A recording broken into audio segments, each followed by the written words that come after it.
अध्याय 31 जियोयान, युवा कबीले का नेता। जैसे ही रात हुई, गैलेबी और ओबापा अंततः इस तरह से बाहर चले गए। ऐसी स्थिति में आइए हम लियू नाम के कीमियागर का उपयोग करके जियाओ परिवार की वर्तमान ताकत का परीक्षण करें।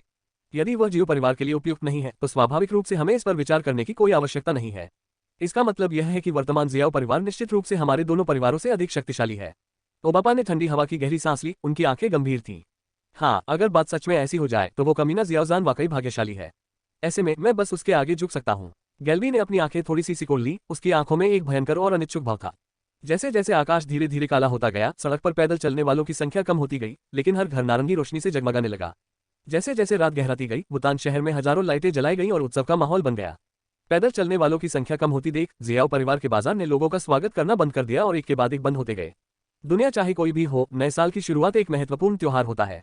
जियाओ परिवार का हॉल भी बेहद चहल पहल भरा था। आज रात का पारिवारिक समारोह पहले से कहीं ज्यादा बड़ा था। यहाँ तक कि जियाओ परिवार के गृहनगर के व्यवसाय की जिम्मेदारी संभालने वाले कुछ परिवार के सदस्य भी वापस आ गए थे।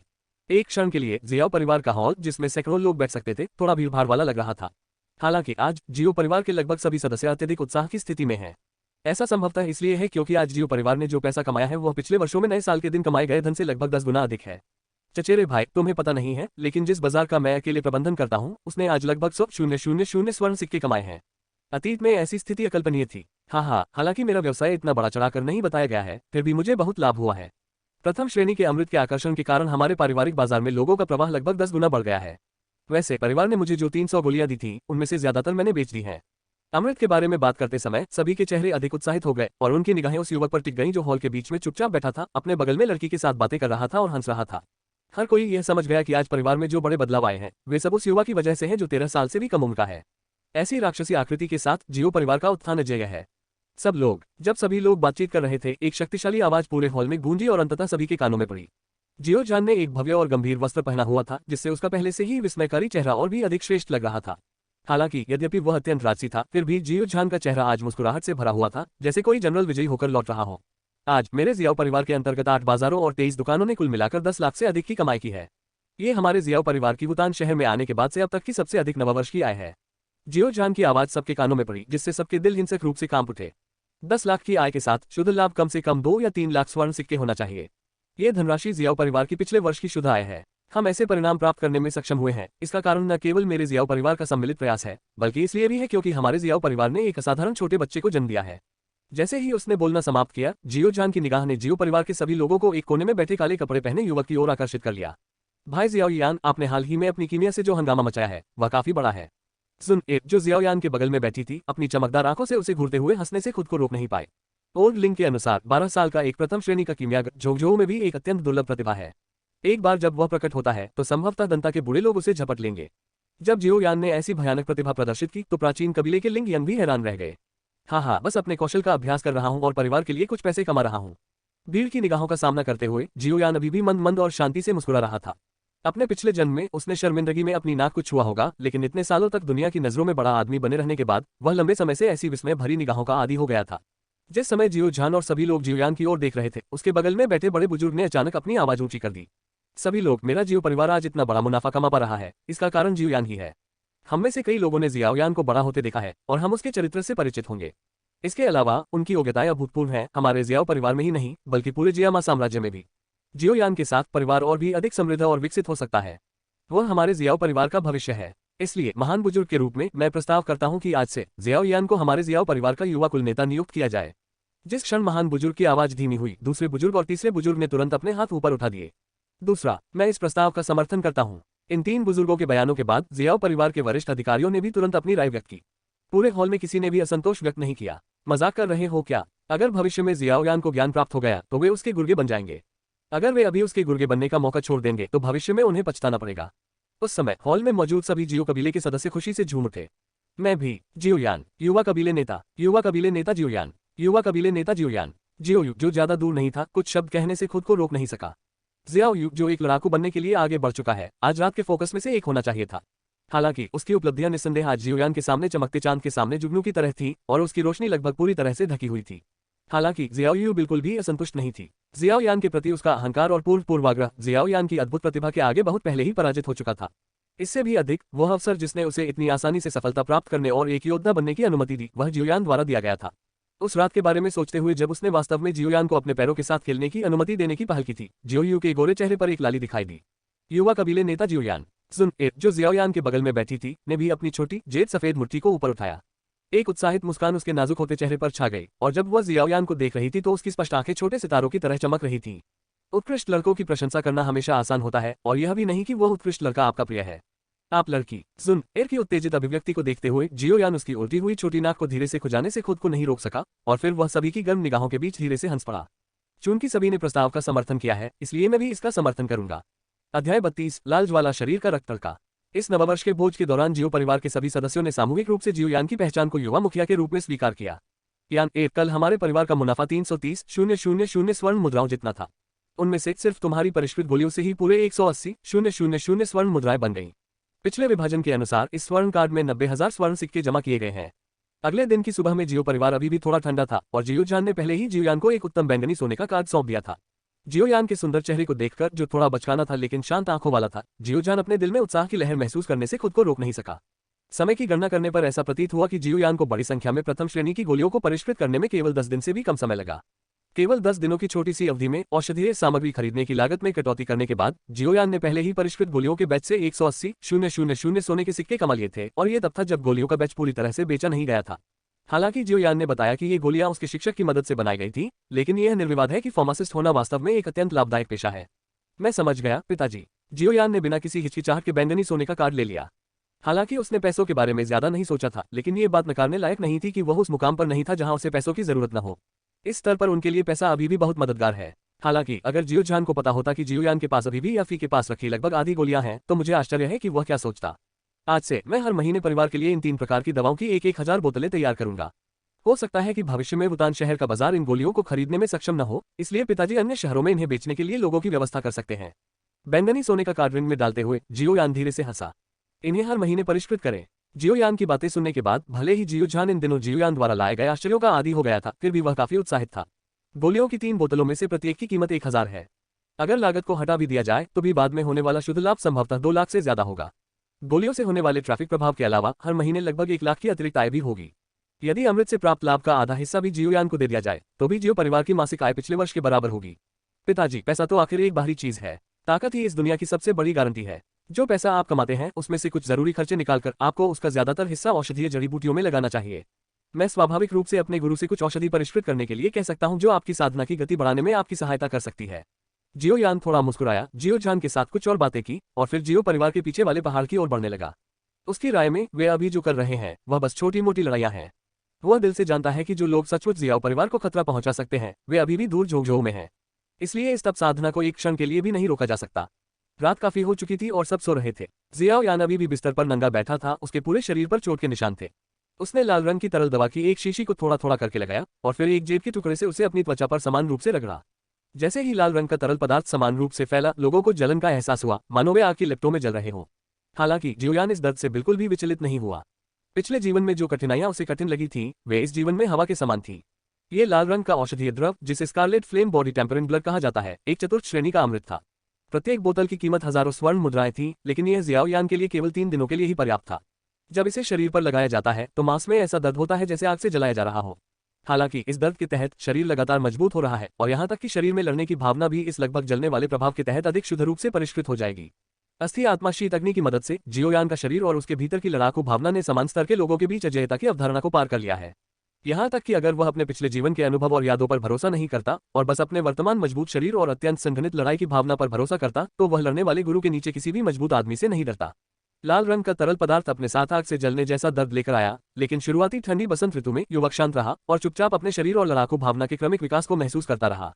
जियोयान के सामने याओलाओ भी पालथी मारकर बैठा था, हवा में चुपचाप तैर रहा था। उसकी आंखें बंद थीं और वह उत्सुकता से जियोयान द्वारा दी गई शीर्ष गुप्त तकनीक का अभ्यास कर रहा था।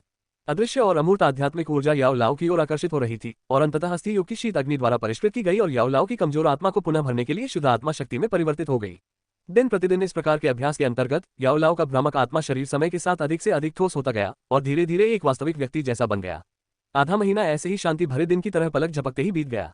इस आधे महीने के दौरान वुतान शहर में हर किसी को साफ तौर पर महसूस हुआ कि जियाओ परिवार का कारोबार लगातार समृद्ध होता जा रहा था, जबकि दूसरे परिवारों का कारोबार धीरे धीरे कम होता जा रहा था। यहाँ तक कि मीटर ऑक्शन हाउस भी अब निर्णायक रूप से जियो परिवार के पक्ष में खड़ा हो गया है और एक रणनीतिक साझेदार बन गया है। इससे वुतान शहर के कई लोगों को यह एहसास हुआ कि वुतान शहर की स्थिति बदलने वाली है। उस अविश्वसनीय प्रतिभा के उदय के बाद जियाओ परिवार वुतान शहर के 3 प्रमुख परिवारों में से एक से वुतान शहर का सबसे बड़ा परिवार बनने वाला है। लेकिन इस समय एक बूढ़ा आदमी जो किमियागर का चोगा पहने हुए था, कई लोगों की ईर्ष्यापूर्ण और प्रशंसा भरी निगाहों के बीच वुतान शहर में आया। तीसरे दर्जे के किमियागर लियू पानलोग हॉल में पालथी मारकर बैठे उस बूढ़े व्यक्ति को देखकर, जिसके चेहरे पर अहंकार की ऐसी अभिव्यक्ति थी जिसे छिपाना कठिन था, गाल्वी के चेहरे पर सम्मान झलक रहा था। यद्यपि वे सभी ग्रैंड फाइटर के स्तर पर शक्तिशाली सेनानी हैं, लेकिन एक किमियागर के रूप में दूसरे पक्ष की पहचान वास्तव में उससे 10 गुना अधिक महान है। डू वान के स्तर तक पहुंचने से पहले उसी स्तर के किमियागर की स्थिति उसी स्तर के एक साधारण डू क्यूई अभ्यासी की स्थिति से लगभग भारी होती है। आपने जो कहा उसके अनुसार मेरे बेकार शिष्य की गुप्त रूप से जियाओ यान द्वारा हत्या कर दी गई, वह प्रतिभाशाली युवक जो हाल ही में जियाओ परिवार में इतना शोर मचा रहा है। लियू पानलोग गेल परिवार के हॉल में बैठे थे, उनकी पलकें थोड़ी झुकी हुई थी, लेकिन वह अपनी आंखों में सदमे को छिपा नहीं सके। जब उसने जियो यान की भयानक प्रतिभा के बारे में सुना तो उसे जियाली परिवार के सामने भी थोड़ा अविश्वसनीय लगा। वास्तव में ये सुनकर गालिब ने बार बार सिर हिलाया। मेरे बेटे ने पहले भी स्मोकी विलोलैंड में आपके शिष्यों के साथ खूब आनंद उठाया था। उसने सुना था कि जियाओ यान ने मिटो ऑक्शन हाउस में मिस्टर लियूशी को हरा दिया था, और उस रात श्री लियूशी वुतान शहर से चुपचाप गायब हो गए। हालांकि इसका कोई निश्चित प्रमाण नहीं है, लेकिन सभी संकेत इसी बच्चे की ओर इशारा करते हैं।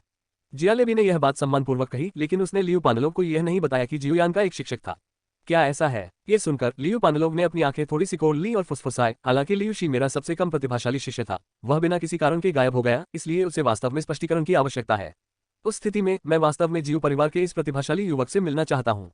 अगर वह मेरा शिष्य बन सकता है तो भले ही लियूशी वास्तव में मर जाए, इससे कोई फर्क नहीं पड़ेगा।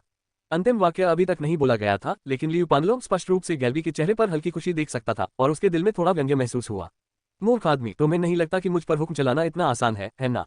अध्याय 33 दमन। एक तृतीय श्रेणी के किमियागर के रूप में लियू पानलोग का दर्जा वास्तव में जियालेबी और अन्य लोगों के मुकाबले अतुलनीय है।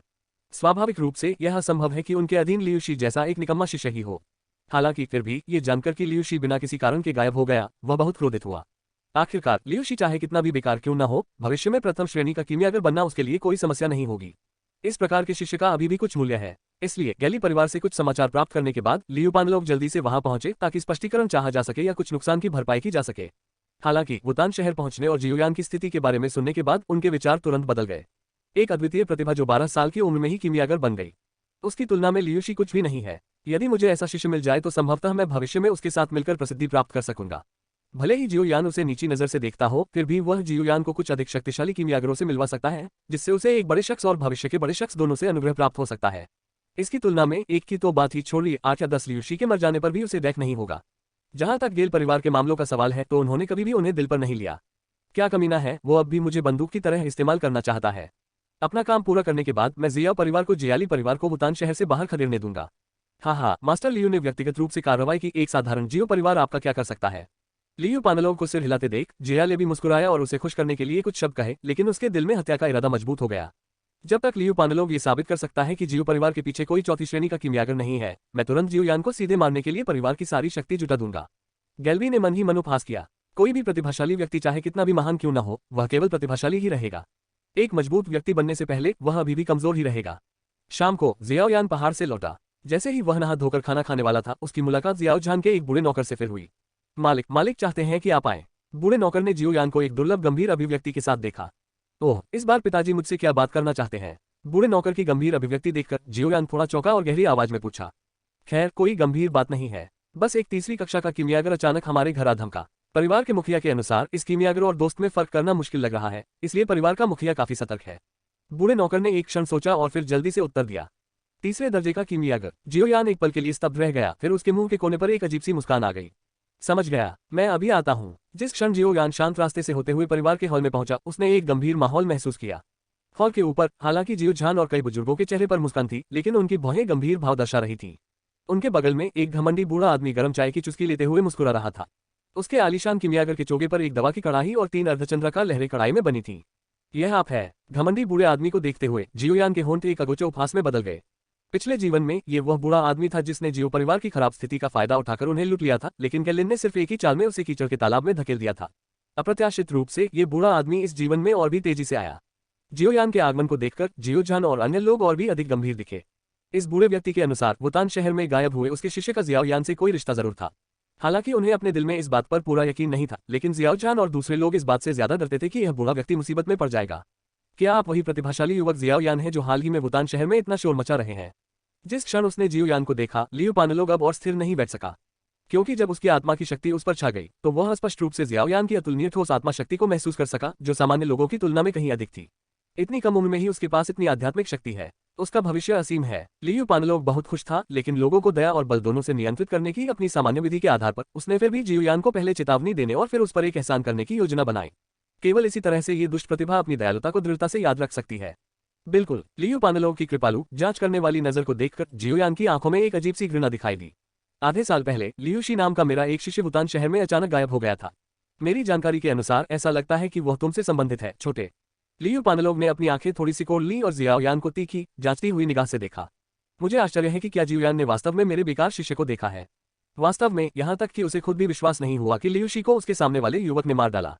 चाहे वह लड़का कितना भी प्रतिभाशाली क्यों न हो, था तो सिर्फ 12 साल का। लेकिन उसे इस बात की उम्मीद नहीं थी कि लड़के ने शांति से सिर हिलाया और फुसफुसाया, हाँ, मैं सचमुच लियूशी से मिला हूँ। आवाज गिरने के बाद जियोजान और अन्य लोगों के भाव थोड़े बदल गए, मानो उन्हें उम्मीद नहीं थी कि जियोयान इसे इतनी स्पष्टता से स्वीकार करेगा। क्या तुम सचमुच उससे मिले थे? ये सुनकर लियू पानलोग थोड़ा स्तब्ध हुए बिना नहीं रह सके और पूछे बिना नहीं रह सके, वह अब कहाँ है? ये हमारे जियाओ परिवार में है। जियोयान थोड़ा मुस्कुराया और बोला, श्री लियूशी कल रात नशे में थे। अगर आप उन्हें देखना चाहते हैं तो कृपया मेरे पीछे आएं। जैसे ही वह बोल रहा था, जियोयान ने जियोजान और अन्य लोगों को रोकने के लिए एक नजर डाली, जो लियू पानलोग के पीछे बोलने में हिचकिचा रहे थे। ये दुष्ट जानवर। जियाओयान की बात सुनकर लियू पानलोग को उस 12 साल के लड़के पर ज्यादा शक नहीं हुआ। उसने सोचा कि लियूशी सचमुच पिछले आधे साल से जियाओ परिवार में बदचलन जिंदगी जी रही है। आखिरकार ये वास्तव में कुछ ऐसा है जो लियूशी कर सकते हैं। एक पल के लिए उसके दिल के गुस्से ने उसे जियाओयान को अपना शिष्य बनाने की बात भी भुला दी। उसने हाथ हिलाकर कहा, आगे बढ़ो, मुझे देखने दो कि यह कमीना अब क्या कर रहा है। कोई बात नहीं, कृपया बूढ़े साहब। लियू पानलोग को देखकर जियाओयान की मुस्कान और भी चौड़ी हो गई। उसने अपना दाहिना हाथ हल्के से हिलाकर जियाओजान और बाकियों को निश्चिंत होने का इशारा किया और फिर लियू पानलोग को लेकर अपने केबिन की ओर चल दिया। वह युवा है, न तो विनम्र है और न ही दबंग, तथा उसका मन बहुत गहरा है। जियाओयान के पीछे पीछे चलते हुए लियू पानलोग और भी ज्यादा डर गया। ऐसा लग रहा था कि उसके सामने खड़ा प्रतिभाशाली युवक उतना आसान नहीं था जितना उसने सोचा था। ऐसा लगता है कि हमें उसके साथ व्यवहार करते समय अधिक सावधान रहने की आवश्यकता है। जैसे ही वह ये सोच रहा था, उसने देखा कि जियोयान उसे एक शांत छोटे से घर में ले जा रहा है। झोपड़ी सादी और अनोखी थी। दवा की हल्की सी खुशबू के अलावा वहां कोई जीवित प्राणी नहीं था। उनके शिष्य लियूशी की तो बात ही छोड़िए। लोग कहाँ हैं? ये दृश्य देखकर लियू पानलोग को अचानक लगा कि कुछ गड़बड़ है। मृत। जब वह बेचैनी महसूस कर रहा था, तभी काले कपड़े पहने युवक ने अचानक पलटकर देखा, जिससे उसके सफेद दांतों की एक पंक्ति दिखाई दी। लेकिन उस धूप भरी मुस्कान में उसने कुछ ऐसे शब्द कहे जिन्होंने लियू पानलोग के दिल को झकझोर दिया। गुरुजी, ऐसा करो। जैसे ही उसने बोलना समाप्त किया, एक विशाल आत्मिक शक्ति अचानक अवतरित हुई, जिसने आसानी से पूरी झोपड़ी को घेर लिया। विशाल आत्मा के दबाव के सामने लियू पानलोग को समुद्र में लहराती एक छोटी नाव की तरह महसूस हुआ। वह धड़ाम से जमीन पर घुटने टेकने से खुद को नहीं रोक सका और उस भ्रमात्मक बूढ़े आदमी को देखने लगा जो किसी समय उसके सामने पीले चेहरे के साथ तैरता हुआ आया था। अध्याय 34 आत्मा सील ड्रग गुलाम। यह आत्मा शरीर है। लियू पानलोग ने याओ लाओ को भय से देखा। एक रसायन शास्त्री के रूप में उन्होंने सुना था कि जब आत्मा की शक्ति पर्याप्त रूप से प्रबल होती है तो भले ही भौतिक शरीर मर जाए, लेकिन शक्तिशाली आत्मा स्वर्ग और पृथ्वी के बीच नहीं भटकेगी। लेकिन ऐसा करने के लिए कम से कम 5वीं कक्षा के किमियागर की आत्मा की आवश्यकता होगी, और उसके सामने रहस्यमय बूढ़े व्यक्ति से निकलने वाले विशाल आत्मा के दबाव ने उसे ऐसा महसूस कराया जैसे कि वह विशाल महासागर का सामना कर रहा हो। उसने पहले भी 5वीं कक्षा के किमियागरों को देखा था, लेकिन उसके सामने वाले की तुलना में दूसरे पक्ष की आत्मिक शक्ति चमकते चंद्रमा की तुलना में जुगनू के समान थी। आत्मा शरीर इतना शक्तिशाली है, बूढ़े आदमी की शक्ति जब वह जीवित था तो कितनी भयानक रही होगी। छोटे दोस्त जियोयान, तुम्हारा इससे क्या मतलब है? याओ लाओ के बगल में हाथ जोड़कर मुस्कुराते हुए खड़े जियाओयान को भय से देखते हुए लियू पानलोग ने गहरी सांस ली। वह अच्छी तरह जानता था कि यदि उसके सामने खड़ा बूढ़ा आदमी उसे मारना चाहे तो यह संभवतः चींटी को मारने से अधिक कठिन नहीं होगा। हाँ, मास्टर लियू, क्या आप अपने बेकार शिष्य लियूशी का बदला लेने के लिए यहाँ नहीं आए हैं? सच बताऊं तो मैंने ही लियूशी को मारा था। लियू पानलोग को चंचल भाव से देखते हुए जियोयान ने अपने मुंह के कोने पर एक व्यंग्यात्मक भाव दिखाया। अब तुम्हारे सामने केवल 2 ही रास्ते हैं, या तो तुम इस अस्थि आत्मा की ठंडी आग से जलकर राख हो जाओ, या मैं तुम पर एक आत्मा का निशान लगा दूं और तुम्हें अपने जियाओ परिवार का औषधि दास बना दूं। अब से तुम्हारा जीवन और मृत्यु मेरे नियंत्रण में रहेगा। ऐसा कहने के बाद जियोयान ने उदासीन भाव से अपने सामने लियू पानलोग को देखा और ठंडे स्वर में कहा, आप अपनी पसंद खुद करें। दोस्त जियाओयान, इस बूढ़े सज्जन, इस यात्रा पर मेरा वास्तव में कोई बुरा इरादा नहीं है। मैं निर्दोष हूँ। जियाओयान द्वारा दिए गए 2 विकल्प सुनकर लियू पानलोग को रोने का मन हुआ, लेकिन उसकी आंखों में आंसू नहीं थे। वह जियाओ परिवार में सिर्फ एक अच्छे शिष्य को स्वीकार करने आया था, लेकिन वह बेवजह खुद को जीवन मरण के संकट में कैसे पा सकता था? औषधि का गुलाम बनने का मतलब है कि अब आप एक प्रतिष्ठित किमियागर से दूसरों के गुलाम बन जाएंगे और किमियागिरी के एक उपकरण बन जाएंगे। यह एहसास मौत से भी बदतर है। हाँ, मुझे दोष दो, ये सब इसलिए है क्योंकि तुमने मेरा राज जान लिया है। आज के बाद अगर तुमने मेरे हाथ में जिंदगी और मौत का कोई ताबीज नहीं छोड़ा तो मेरे पास तुम्हें वहीं जलाकर राख कर देने के अलावा कोई चारा नहीं होगा। जियाओयान को लियू पानलोग की बातों से जरा भी सहानुभूति नहीं थी। इस बूढ़े ने अपने पिछले जन्म में जो कुछ किया था उससे साफ जाहिर था कि वह एक अच्छा इंसान नहीं था। और तो और वह याओ लाओ से पहले ही मिल चुका है। ये तो बताने की जरूरत नहीं कि वह अच्छा इंसान नहीं है, भले ही वह सचमुच एक दयालु इंसान हो, फिर भी जियोयान उसे बिना कुछ किए जाने नहीं देगा। बोलते हुए जियाओयान ने अपने बगल में बैठे याओ लाओ की ओर इशारा किया, जिसने हल्के से सिर हिलाया। याओ लाओ की हथेली में गहरे सफेद रंग की अस्थि आत्मा की ठंडी आग का एक गोला दिखाई दिया। एक कीमियागर के रूप में आपको इस अजीब आग की शक्ति का पता होना चाहिए। मैं तुम्हें इसके बारे में सोचने के लिए 10 सेकंड का समय देता हूं, अन्यथा तुम इस अस्थि आत्मा की ठंडी आग में जलकर राख हो जाओगे। जियोयान की अभिव्यक्ति उदासीन थी, लेकिन उसने पहले ही गिनती शुरू कर दी थी। 10, 9, 8। जैसे ही उसने उल्टी गिनती शुरू की, याओ लाओ लाओ के चेहरे पर एक भयानक मुस्कान आ गई और उसके हाथ में अस्थि आत्मा की ठंडी आग उछल रही थी। लियू पेनलून के चेहरे के करीब और करीब आ रही थी। अस्थि आत्मा ठंडी आग। याओ लाओ के हाथ में नाचती हुई सफेद लौ को देखकर लियू पानलों की पुतलियां अचानक सिकुड़ गईं। एक कीमियागर होने के नाते, हालांकि उसने कभी अस्थि आत्मा की ठंडी आग नहीं देखी थी, वह इस लौ की भयानक शक्ति के बारे में बहुत स्पष्ट था। अतीत में अस्थि आत्मा की ठंडी आग को देखने के बाद उसकी पहली प्रतिक्रिया संभवतः जल्दी से पीछे हटना और फिर लालच को बढ़ने देना होता था। लेकिन अब याओ लाओ की विशाल आत्मिक शक्ति लोहे और स्टील की एक ठोस दीवार की तरह थी, जिसने उसे आसानी से अंदर बंद कर दिया था और उसे हिलने डुलने में असमर्थ बना दिया था। प्रतिरोध करने में असमर्थ होने की यह भावना वास्तव में निराशाजनक है। 3-2। युवक की उल्टी गिनती, मानो मृत्यु के देवता की आवाज उसके कानों में गूंज रही थी। अस्थि आत्मा की ठंडी आग को देखते हुए, जो उसके और करीब आ रही थी, हड्डियों को कंपा देने वाली ठंड ने लियू पानलों के चेहरे पर बर्फ की एक परत जमा दी थी। डर और भी प्रबल होता गया और अंततः लियू पानलोग अपने आप को रोक नहीं सका और एक तीखी दहाड़ निकाली। मैं आत्मसमर्पण करता हूँ, मैं जियो परिवार का ड्रग गुलाम बनने को तैयार हूँ। जब उसने ये कहा तो वह इतना डर गया कि उसकी आंखों से आंसू निकल आए। हाँ, जैसा कि कहा जाता है, जो व्यक्ति समय को पहचानता है वह नायक होता है, बूढ़े आदमी। तुम्हारा भविष्य निश्चित रूप से तुम्हारे वर्तमान को धन्यवाद देगा। लियू पानलों को दया की भीख मांगते देख जियोयान ने संतुष्टि के साथ सिर हिलाया, जैसा कि उसने उम्मीद की थी। जियोयान का गुलाम बन पाना लियू पानलों के लिए पहले से ही एक महान सौभाग्य है। अगर इसे पिछले जन्म की विशाल दुनिया में रखा जाता तो कई श्रेष्ठ और शक्तिशाली लोग जियोयान का रक्षक बनने के लिए हो लगा रहे होते। तीसरी कक्षा के कीमियागर की तो बात ही छोड़िए, 9वीं कक्षा के कीमियागर को भी औषधि बालक का पद मिलना मुश्किल हो जाता। और यह जियाओयान के मास्टर बनने से पहले हुआ था। अब जब लियू पानलोंग तीसरे दर्जे के कीमियागर के रूप में जियोयान का नौकर बन सकता है, तो यह वास्तव में उसके लिए बहुत सौभाग्य की बात है। हालांकि इस समय लियू पानलोंग को बिल्कुल भी अंदाजा नहीं था कि यह उसके लिए किस तरह का सौभाग्य था। कड़वे चेहरे के साथ उसने जियोयान के निर्देशों का पालन किया और अपनी आत्मा की रक्षा पूरी तरह से छोड़ दी, यहाँ तक कि अपने मन को भी शांत कर लिया। एक प्रतिष्ठित कीमियागर के लिए किसी और का गुलाम बनना निस्संदेह शर्म की बात है, लेकिन जीवन और मृत्यु के भय के सामने उन्होंने अंततः समझौता करना चुना। लियू पानलोंग को अपनी आत्मा और इच्छाशक्ति की रक्षा पूरी तरह से शिथिल करते देखकर जियोयान ने थोड़ा सिर हिलाया। उसकी आत्मिक शक्ति अचानक उसकी उंगलियों पर इकट्ठी हो गई और फिर उसने अपनी उंगलियों से उसे रेखांकित किया, अंततः एक अजीब और रहस्यमय भ्रामक रून का निर्माण किया। ये भ्रामक रून पूरी तरह से आत्मिक शक्ति से संघनित था, इसलिए लगभग पारदर्शी लग रहा था। जियाओयान द्वारा संघनित करने के बाद रून तेजी से सिकुड़ने लगा और अंततः जियाओयान के नियंत्रण में लियू पानलोंग की भौहों में समा गया। जिस समय आत्मा रून उसके माथे पर गिरा, लियू पानलोंग की आत्मा ने स्पष्ट रूप से सहज बचाव किया। हालांकि याओ लाओ की ठंडी खर्राटों से उसकी आत्मा तुरंत कांप उठी और उसने अब खुद का बचाव करने की हिम्मत नहीं की। एक क्षण के बाद लियू पानलोंग को अपनी आत्मा में अचानक दर्द महसूस हुआ और फिर उसे कुछ भी महसूस नहीं हुआ। जब तक जियोयान ने अपने हाथों से एक अजीब सी मुहर नहीं बनाई, तब तक उसके मन में अचानक आत्मा के फटने का दर्द आया, जो शरीर के फटने से 10 गुना अधिक दर्दनाक था। लियू पानलोंग ने एक तीखी चीख मारी, मानो उसकी आत्मा टुकड़े टुकड़े हो जाएगी। हालांकि ये दर्द बस एक पल के लिए ही रहा और फिर जियाओयान के हाथ में लगी मुहर के साथ गायब हो गया। मैंने तुम्हारी आत्मा में एक गहरा निशान लगा दिया है। जब तक मैं इसके बारे में सोचता रहूंगा, ये तुम्हारी आत्मा में भयंकर पीड़ा पैदा करेगा, मानो इसे चीर दिया जाएगा। हो सकता है कि तुम्हारी आत्मा उसी समय फट भी जाए। जियाओयान के चेहरे पर कोई भाव नहीं था। उसने लियू पानलोंग की ओर देखा, जिसका चेहरा राख की तरह पीला पड़ गया था, और शांति से कहा, अब से तुम्हारा जीवन या मृत्यु मेरी इच्छा पर निर्भर है। यह आत्मादास्ता तकनीक, जिसे आत्मा सील कहा जाता है, अधीनस्थों को गुलाम बनाने की एक विधि थी जिसे जियोयान ने आत्मा कबीले से प्राप्त किया था जब उसने आत्मा कबीले को मिटा दिया था। उस समय आत्मा महल ने कई आत्मा शरीरों और कई अधीनस्थों को गुलाम बनाने के लिए इस पद्धति का उपयोग किया था। उस समय जियोयान ने सोचा कि यह एक कुटिल तरीका है और इसे गंभीरता से नहीं लिया। हालांकि अब जब मेरा पुनर्जन्म हो गया है, तो मुझे पता चला है कि यह तथाकथित परंपरागत विधि वास्तव में बहुत उपयोगी है। जियाओयान की बातें सुनकर लियू पानलोंग के चेहरे पर उदासी छा गई। जियाओ परिवार में आने से पहले उसने कभी नहीं सोचा था कि आज उसका ये हाल होगा। उसने अपने होंठ हिलाए, लेकिन कोई आवाज नहीं निकली। आखिरकार उसका रवैया सम्मानजनक हो गया और उसने साफ साफ जियाओयान को पुकारा। मालिक। अध्याय 35। Master, junior master. अपनी तरफ देखो, तुम मरे हुए आदमी जैसे लग रहे हो। लियू पानलोंग की व्याकुलता देखकर जियोयान ने अभी तक कुछ नहीं कहा था, लेकिन याओ लाओ ने तिरस्कार भरी हंसी निकाली। अब जबकि याओ लाओ ने जियोयान की बात पर पूरी तरह से विश्वास कर लिया है, तो वह स्वाभाविक रूप से जानता है कि भविष्य में जियोयान कितनी भयावह ऊंचाई तक पहुंचेगा। ये ठीक इसी वजह से था कि वह जानता था कि लियू पानलोंग के लिए जियोयान का दास बनने में सक्षम होना एक आशीर्वाद था जिसे उसने 8 जन्मों तक अर्जित किया था। यानी जियाओयान अभी तक विकसित नहीं हुआ है, वरना अपने पद के हिसाब से वह ज्यादा से ज्यादा नौकर के नौकर का नौकर ही होता। अभी तुम सिर्फ एक मामूली तीसरी कक्षा के कीमियागर हो और तुम्हें ये भी नहीं पता कि तुम्हारा सौभाग्य कितना महान है। जब तुम भविष्य में छठी कक्षा के कीमियागर बनोगे, तब शायद तुम्हें एहसास होगा कि आज तुम कितने भाग्यशाली हो। अपने होठों पर एक अजीब सी मुस्कान के साथ याओ लाओ ने जियोयान के सिर हिलाने पर फिर से लियू पानलोंग की भौहों पर अपनी उंगली उठाई। एक पल में कुछ टुकड़े जो अब याओ लाओ के लिए किसी भी मूल्य के नहीं थे, लियू पानलोव के दिमाग में भर दिए गए। याओ लाओ के लिए तो इतनी बड़ी जानकारी कोई मायने नहीं रखती थी, लेकिन लियू पानलोव के लिए तो यह अतुलनीय रूप से विशाल थी। एक पल के लिए वह अपना सिर धंकने से खुद को रोक नहीं पाया और कुछ देर तक धीरे से रोता रहा। लेकिन कुछ ही क्षण बाद जब उसने मोटे तौर पर भारी मात्रा में जानकारी को समझ लिया, तो लियू पानलोव के चेहरे पर अतुलनीय उत्साह और परमानंद के भाव दिखाई दिए।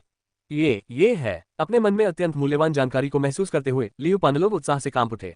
वे टुकड़े जो याओ लाओ के लिए लगभग बेकार हैं, वास्तव में किसी भी छठी कक्षा के कीमियागर को अत्यधिक ईर्ष्यालु बनाने के लिए पर्याप्त हैं।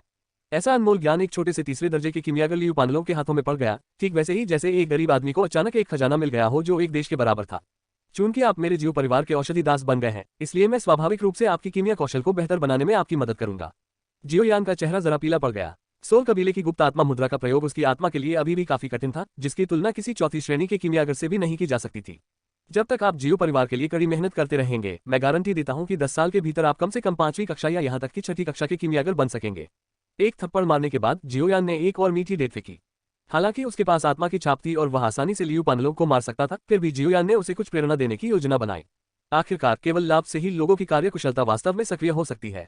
इसके अलावा तीसरे दर्जे का कीमियागर बहुत कमजोर होता है। इस पद पर अगर वह खुद का गुलाम भी बन जाए तो भी ये थोड़ा सस्ता होगा। धन्यवाद गुरुजी, अब से मैं आपकी पूरी निष्ठा से सेवा करूंगा। जबकि उसका मन अभी भी याओ लाओ द्वारा दी गई भारी मात्रा में जानकारी को पचा रहा था, लियू पानलोव का चेहरा अब उदास नहीं था, बल्कि उसकी आंखें चमक रही थीं और उसका चेहरा उत्साह से भरा हुआ था। जो भावना पहले कुछ हद तक प्रतिरोधी थी, वह इस समय सक्रिय होने लगी। अगर आप इन चीजों को जल्दी ही बाहर निकाल देंगे तो मैं विरोध नहीं करूंगा। लियू पानलोव के रवैये में आए तीव्र परिवर्तन को देखकर थोड़ा आश्चर्य से उसकी ओर देखते हुए जियोयान ने थोड़ा सिर हिलाया। इस बुरे आदमी के साथ वह और याओ लाओ कुछ भी करने के लिए स्वतंत्र थे। याओ लाओ ने जो चीजें फेंकी थी, उनके साथ उसे विश्वास था कि यह बुरा आदमी कुछ ही समय में चौथी कक्षा तक पहुंच जाएगा।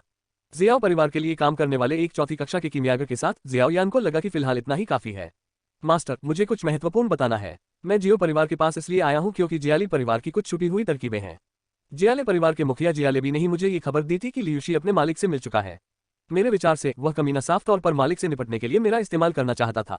ये ज्ञात नहीं था कि क्या यह इसलिए था क्योंकि जियोयान के तरीकों ने लियू पानलोव को बहुत डरा दिया था, या क्योंकि याओ लाओ ने बहुत अधिक दिया था, लेकिन इस मूल रूप से अभिमानी कीमियागर का रवैया कुछ ही मिनटों में काफी बदल गया। अभिव्यक्ति जितनी अधिक सम्मानजनक होगी, शिष्टाचार भी उतना ही अधिक विनम्र होगा। क्या ये वही बुरा आदमी गैलेबी है जो इसके पीछे है? ये खबर सुनने के बाद जियोयान थोड़ा स्तब्ध रह गया और फिर उसके मुंह के कोने पर एक असहाय मुस्कान आ गई। मुझे उम्मीद नहीं थी कि मेरे पुनर्जन्म के बाद जियाली परिवार मेरा पहला लक्ष्य बन जाएगा। अपने पिछले जन्म में पुनर्जन्म के बाद जियाओयान के राज्य और स्थिति को देखते हुए वह इन लोगों से परेशान होने के लिए बहुत आलसी हो गया था। आखिर एक चींटी ड्रैगन की दुश्मन कैसे हो सकती है? ध्यान देने में आनाकानी करना एक बात है, लेकिन यदि दूसरा पक्ष स्वयं पहल करके उनके पास आता है तो वे केवल अपनी बुरी किस्मत को ही दोष दे सकते हैं। हालांकि जब आप जानते हैं कि जियाली परिवार आपको मोहरे के रूप में इस्तेमाल कर रहा है, तो फिर भी आप मेरे जियो परिवार में आने की हिम्मत कैसे करते हैं? मन ही मन सोचते हुए जियोयान को भी एक छोटा सा संदेह हुआ। मेरे प्रभु, जब से मैं वुतान शहर में आया हूं, मैंने आपकी अद्वितीय प्रतिभा के बारे में सुना है। इसलिए मैं लियूशी से बदला लेने के लिए नहीं, बल्कि अपनी शक्ति दिखाने और फिर गुरु को अपना शिष्य बनाने का तरीका खोजने के लिए जियो परिवार के पास आया। यदि भविष्य में मेरे गुरु सफल हो जाए तो मैं भी उस गौरव में भागीदार हो सकता हूँ। जियोयान की शंकाओं को सुनकर लियू पानलोव के चेहरे पर शर्मिंदगी भरी मुस्कान आ गई। लियू पानलोव की बातें सुनकर जियोयान भी अपनी आंखें घुमाने से खुद को नहीं रोक सका। ये बुरा आदमी बहुत विचारशील है। यदि लियूशी ने अपने पिछले जीवन में उस पर बुरा प्रभाव नहीं डाला होता, तो जियोयान ने एक स्पष्ट मुस्कान के साथ बूढ़े व्यक्ति को पीछे हटने के लिए राजी कर लिया होता। यह अफसोस की बात है कि जियोयान के रहस्य को देखने के बाद लियू पानलोव अब जियोयान के डोलुओ संत बनने से पहले स्वतंत्र नहीं होगा। याओ लाओ, जो एक तरफ खड़ा था, इस समय अवाक होकर अपने होठों को सिकोड़ रहा था। उसके मुंह के कोने पर व्यंग्य का एक दुर्लभ संकेत था। किस स्तर पर आप अभी भी मेरे जैसे ही शिष्य को स्वीकार करना चाहते हैं? आखिर ये सारी सड़ी हुई मछलियां और झींगे कैसे बाहर आकर प्रतिभाशाली लोगों को अपना शिष्य बनाने का साहस कर लेते हैं? याओ लाओ का उपहास सुनकर लियू पानलोव को बिल्कुल भी अपमानित महसूस नहीं हुआ, बल्कि वह अजीब तरह से मुस्कुराया। उसके पास ज्यादा फायदे नहीं हैं, सिवाय इसके कि वह मोटी चमड़ी वाला और व्यावहारिक है। उसके मन में याओ लाओ के 2 हाथ जो लापरवाही से दिखाए गए थे, ये दर्शाते थे कि वह वास्तव में ऐसे व्यक्ति के सामने एक बेकार व्यक्ति था। हे मास्टर, जियाली परिवार ने वास्तव में आपके प्रति बुरे इरादे रखने की हिम्मत की। वे सरासर देशद्रोही हैं। मालिक, बस आदेश दीजिए और मैं गेल परिवार से निपटने के लिए अपने आदमियों को जुटा दूंगा। शायद जियोयान के प्रति अपनी वफादारी व्यक्त करना चाहते थे, या शायद जियाली परिवार से बदला लेना चाहते थे। लियू पानलोव ने जल्दी से अपना शिष्टाचार पेश किया। ठीक है, उस स्थिति में मैं तुम्हें प्रदर्शन करने का मौका दूंगा। जियाओयान ने एक पल सोचने के बाद हल्के से सिर हिलाया। चूंकि जियाली परिवार ने पहल की थी, इसलिए उसे इस परिवार को फिर से वुतान शहर से बाहर जाने देने में कोई आपत्ति नहीं थी। जियाली परिवार को वुटन शहर से बाहर निकल जाने दो, उन्हें मारने की कोई जरूरत नहीं है। जियोयान ने अपने हाथ पीछे कर रखे थे, लेकिन उसके सुंदर चेहरे पर इतनी परिपक्वता थी कि लियू पानलोव भी थोड़ा चकित हो गया। इससे लियू पानलोव को थोड़ा अजीब लगा, लेकिन साथ ही उसे जियोयान के प्रति थोड़ा अधिक विस्मय भी महसूस हुआ। वैसे अब से जब भी आप मुझे बाहरी लोगों के सामने देखें तो कृपया मुझे मास्टर न कहें, इससे बहुत ज्यादा ध्यान आकर्षित होगा। एक पल सोचने के बाद जियोयान फिर से बोलने से खुद को रोक नहीं सका। जो कोई भी तीसरी या चौथी कक्षा के रसायनिज्ञ को 12 या 13 वर्ष के लड़के को मास्टर कहते हुए देखेगा वह शायद भयभीत हो जाएगा। हालांकि हम बहुत शर्मिंदा नहीं हो सकते। जियोयान ने एक पल सोचा, फिर लियू पानलोंग की ओर देखा और पूछा, क्या आपके शिक्षकों में से कोई अभी भी जीवित है? गुरुजी, मेरे केवल एक ही गुरु हैं। वे द्वितीय श्रेणी के कीमियागर थे। उनकी मृत्यु को 20 वर्ष हो गए हैं। ये सुनकर लियू पानलोंग ने भी सम्मानपूर्वक जवाब दिया, वह महान होगा। जियोयान ने संतुष्टि में सिर हिलाया और हंसते हुए कहा, तो अब से जब आप बाहर हो तो मुझे जूनियर अंकल मास्टर कह सकते हैं। इस तरह मैं ऐसा दिखा सकता हूं कि मेरे पीछे कोई ऐसा व्यक्ति है जो मुझसे अधिक शक्तिशाली है, जिससे लोगों के लिए मेरी पृष्ठभूमि का पता लगाना कठिन हो जाएगा, साथ ही अत्यधिक भयावह नजरों से भी बचा जा सकेगा। यदि कोई तीसरे या चौथे दर्जे का कीमियागर खुद को जूनियर मास्टर अंकल कहता है तो अन्य लोग निश्चित रूप से अनुमान लगा लेंगे कि जियोयान का वरिष्ठ भाई और शिक्षक कितना शक्तिशाली होना चाहिए। इस प्रकार यह काल्पनिक पृष्ठभूमि एक छोटे से गामा साम्राज्य को झकझोर देने के लिए पर्याप्त है। हाँ मास्टर, ये सुनकर लियू पानलोग ने जल्दी से सिर हिलाया, लेकिन जियोयान की खर्राटों से चौंक गया और तुरंत अपने शब्द बदल दिए। हाँ जूनियर मास्टर। अध्याय 36। वुतान शहर से बाहर निकलो। तो आप कह रहे हैं कि यह वृद्ध सज्जन आपके वरिष्ठ भाई के शिष्य हैं? जियो परिवार हॉल में जियोजान और कई बुजुर्ग एक दूसरे को देख रहे थे। जब ये तीसरी श्रेणी का कीमियागर पहली बार जियो परिवार में आया था तो उसके चेहरे पर बहुत घमंड था, लेकिन थोड़ी देर तक जियोयान का पीछा करने के बाद वह बेहद सम्मानजनक हो गया। हाँ, मेरा एक वरिष्ठ भाई है जिससे मैं कभी नहीं मिला। वह ब्लैकहॉर्न क्षेत्र में स्थापित है और जियाओलोग उसका शिष्य है। मेरे गुरु से मिलने के बाद उन्होंने तुरंत ही मेरे वंश की आभा को पहचान लिया और मुझे उसी समय अपना गुरु मान लिया और मैं स्वाभाविक रूप से उनका कनिष्ठ चाचा बन गया। जियोयान लियू पानलोग के बगल में खड़ा था और मासूमियत से अपने हाथ फैलाए। जियाओयान को एक एक करके छोटा अजगर पुकारते हुए सुनकर जियाओजान और कई बुजुर्गों ने एक दूसरे की तरफ फिर से देखा। पहले तो वे थोड़े उलझन में थे, फिर उनके चेहरों पर आश्चर्य के भाव उभर आए। जियोयान के अनुसार ये तीसरी श्रेणी का कीमियागर लियू पानलोंग अब से लंबे समय तक जियो परिवार में रहेगा और शिक्षक जियोयान की आवश्यकताओं के अनुसार लियू पानलोंग को भविष्य में जियो परिवार के लिए अक्सर दवा को परिष्कृत करना होगा। जियो परिवार जैसे छोटे परिवार के लिए अचानक एक तीसरी श्रेणी के कीमियागर का उनके परिवार के लिए काम करना वास्तव में एक अप्रत्याशित लाभ की अनुभूति है। ठीक है, आज से मेरा जियाओ परिवार मिस्टर पेनलोन के रहने और दवा बनाने के लिए एक हवेली आवंटित करेगा। अगर भविष्य में आपको किसी चीज की जरूरत हो तो मुझे बता देना। इस तथ्य को स्वीकार करने के बाद जियोजान ने निर्णायक और उदारतापूर्वक जियो परिवार से एक बहुत ही शानदार आंगन चुना और इसे लियू पानलोग को दे दिया। जियोयान को इस पर कोई आपत्ति नहीं थी, क्योंकि वह हमेशा अपने अधीनस्थों के प्रति बहुत उदार रहा था। जब तक लियू पानलोग जियो परिवार में पर्याप्त योगदान दे सकता है, वह एक असली कुत्ता है और जियोयान अभी भी उसे पर्याप्त उपचार देगा। युवा कुल नेता, मुझे आश्चर्य है कि आपके वरिष्ठ भाई श्री पेनलोन के शिक्षक किस रैंक के कीमियागर हैं? बगल में बैठे बड़े बुजुर्ग ने अचानक अपने चेहरे पर जिज्ञासा के भाव के साथ कहा। अब वह जियाओयान का बहुत सम्मान करते हैं, यहाँ तक कि उसे युवा कुलपति भी कहते हैं। महान बुजुर्ग का प्रश्न सुनकर जियोजान और कई अन्य बुजुर्गों ने बड़ी जिज्ञासा से जियोयान और लियू पानलोग को देखा। शायद छठी कक्षा का। मेरा बड़ा भाई थोड़ा चुप रहने वाला इंसान है। बड़ों को ये बात अपने तक ही सीमित रखनी चाहिए और किसी और को नहीं बतानी चाहिए। एक पल के लिए विचार करने के बाद जियोयान ने लापरवाही से जवाब दिया और उसके बगल में लियू पानलोग पर नजर डाली। क्या तुम्हें ऐसा नहीं लगता जियाओलोग? हाँ मास्टर जूनियर अंकल। लियू पानलोग थोड़ा स्तब्ध रह गया, फिर उसने चावल पर चोंच मारते हुए मुर्गे की तरह जल्दी से सिर हिलाया और कहा, मेरे शिक्षक शांति पसंद करते हैं, इसलिए मैं उनका नाम नहीं बताऊंगा। छठी श्रेणी का कीमियागर। जियोयान की बातें सुनने के बाद जियोजान और अन्य लोग हौंफिने से खुद को नहीं रोक सके, हालांकि उन्होंने जियोयान की विचित्रता को कई बार देखा था। छठी कक्षा का कीमियागर संभवतः गामा साम्राज्य का सर्वोच्च स्तर का कीमियागर होता है। खासकर बुजुर्गों को जियाओयान की पृष्ठभूमि और भी ज्यादा समझ से परे लगी। अगर उसके एक बड़े भाई में छठी कक्षा के कीमियागर जितनी ताकत थी तो उसका शिक्षक कितना भयानक होगा। जियाओयान ने पूरी तरह झूठ नहीं बोला। उसका एक बड़ा भाई था और वह सचमुच ब्लैकहॉर्न क्षेत्र में था और वह सचमुच छठी कक्षा का कीमियागर था। हालांकि इस वरिष्ठ भाई का लियू पानलोग से कोई लेना देना नहीं है और उसका खुद के साथ भी अच्छा रिश्ता नहीं है। लियू पानलोग के आगमन के साथ जियो परिवार के सदस्यों ने जियोयान पर अधिक ध्यान देना शुरू कर दिया। विशेष रूप से जब कई लोगों ने लियू पानलोग को तीसरे दर्जे के कीमियागर की पोशाक पहने हुए देखा, लेकिन जियोयान के प्रति सम्मान दिखाते हुए उन्होंने जियोयान को और भी अधिक विस्मय से देखा। जियो परिवार में जाने के बाद लियू पानलोग ने जियोयान के बिना बताए जियोयान की सहमति से जियो परिवार के कई सदस्यों को आमंत्रित किया और वे सभी पूरी गति से कई दिशाओं में चले गए। इसका उद्देश्य गेल परिवार से निपटने के लिए कुछ गुंडों को आमंत्रित करना है। तीसरी श्रेणी के कीमियागर के लिए शक्तिशाली डूलिंग मास्टर्स को आमंत्रित करना काफी कठिन हो सकता है, लेकिन कुछ महान ऋषि मास्टर्स को आमंत्रित करके मदद करना बेहद आसान होगा।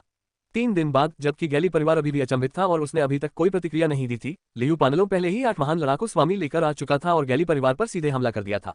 8 महान योद्धाओं को आते देख गेल परिवार, जो पहले काफी शांत था, अत्यधिक घबरा गया। आखिरकार पूरे जियाली परिवार में ज्यादा से ज्यादा 5 महान योद्धा ही हैं। लियू पेनलोन द्वारा लाए गए 8 महान योद्धा भले ही सीधे जियाली परिवार का सफाया न कर पाए, लेकिन अगर वे सचमुच लड़ने लगे तो भारी नुकसान तो होना ही है। हाँ जियालेबी कमीने, मेरे खिलाफ साजिश रचने की तुम्हारी हिम्मत कैसे हुई? आज मैं अपने कनिष्ठ स्वामी के आदेश का पालन करूंगा और तुम्हारे जियाले परिवार को वुतान शहर से बाहर निकाल दूंगा। नागाली परिवार के हॉल में लियू पानलोग ने अपना अभिमानी रूप पुनः प्राप्त कर लिया, जो पहले से भी अधिक अभिमानी था।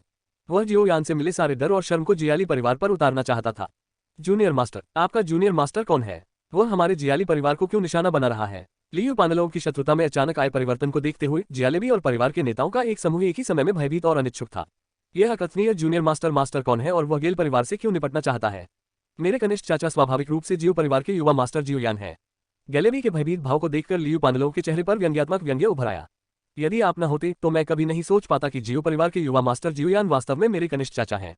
तुम कमीने, असल में तुम मेरे जूनियर मास्टर से निपटने के लिए मेरा इस्तेमाल करना चाहते थे। मेरे जूनियर मास्टर दयालु थे कि उन्होंने तुम्हारे जियाली परिवार को नष्ट नहीं किया। उसने जो कहा वह सच ही था। अगर जियालीबी ने जानबूझकर उसे निर्देश नहीं दिए होते और सारी जानकारी नहीं दी होती तो वह कैसे अपमानित होकर जियोयान का ड्रग गुलाम बन जाता। हालांकि ये भी इसलिए था क्योंकि जियालीबी ने उसे सच नहीं बताया था कि वह याओ लाओ से मार्गदर्शन प्राप्त करने में सक्षम था, जिससे उसे चौथे, पांचवें और यहां तक कि छठे रैंक पर पदोन्नत होने की आशा दिखाई दी। तुम्हारे कनिष्ठ चाचा जियोयान है।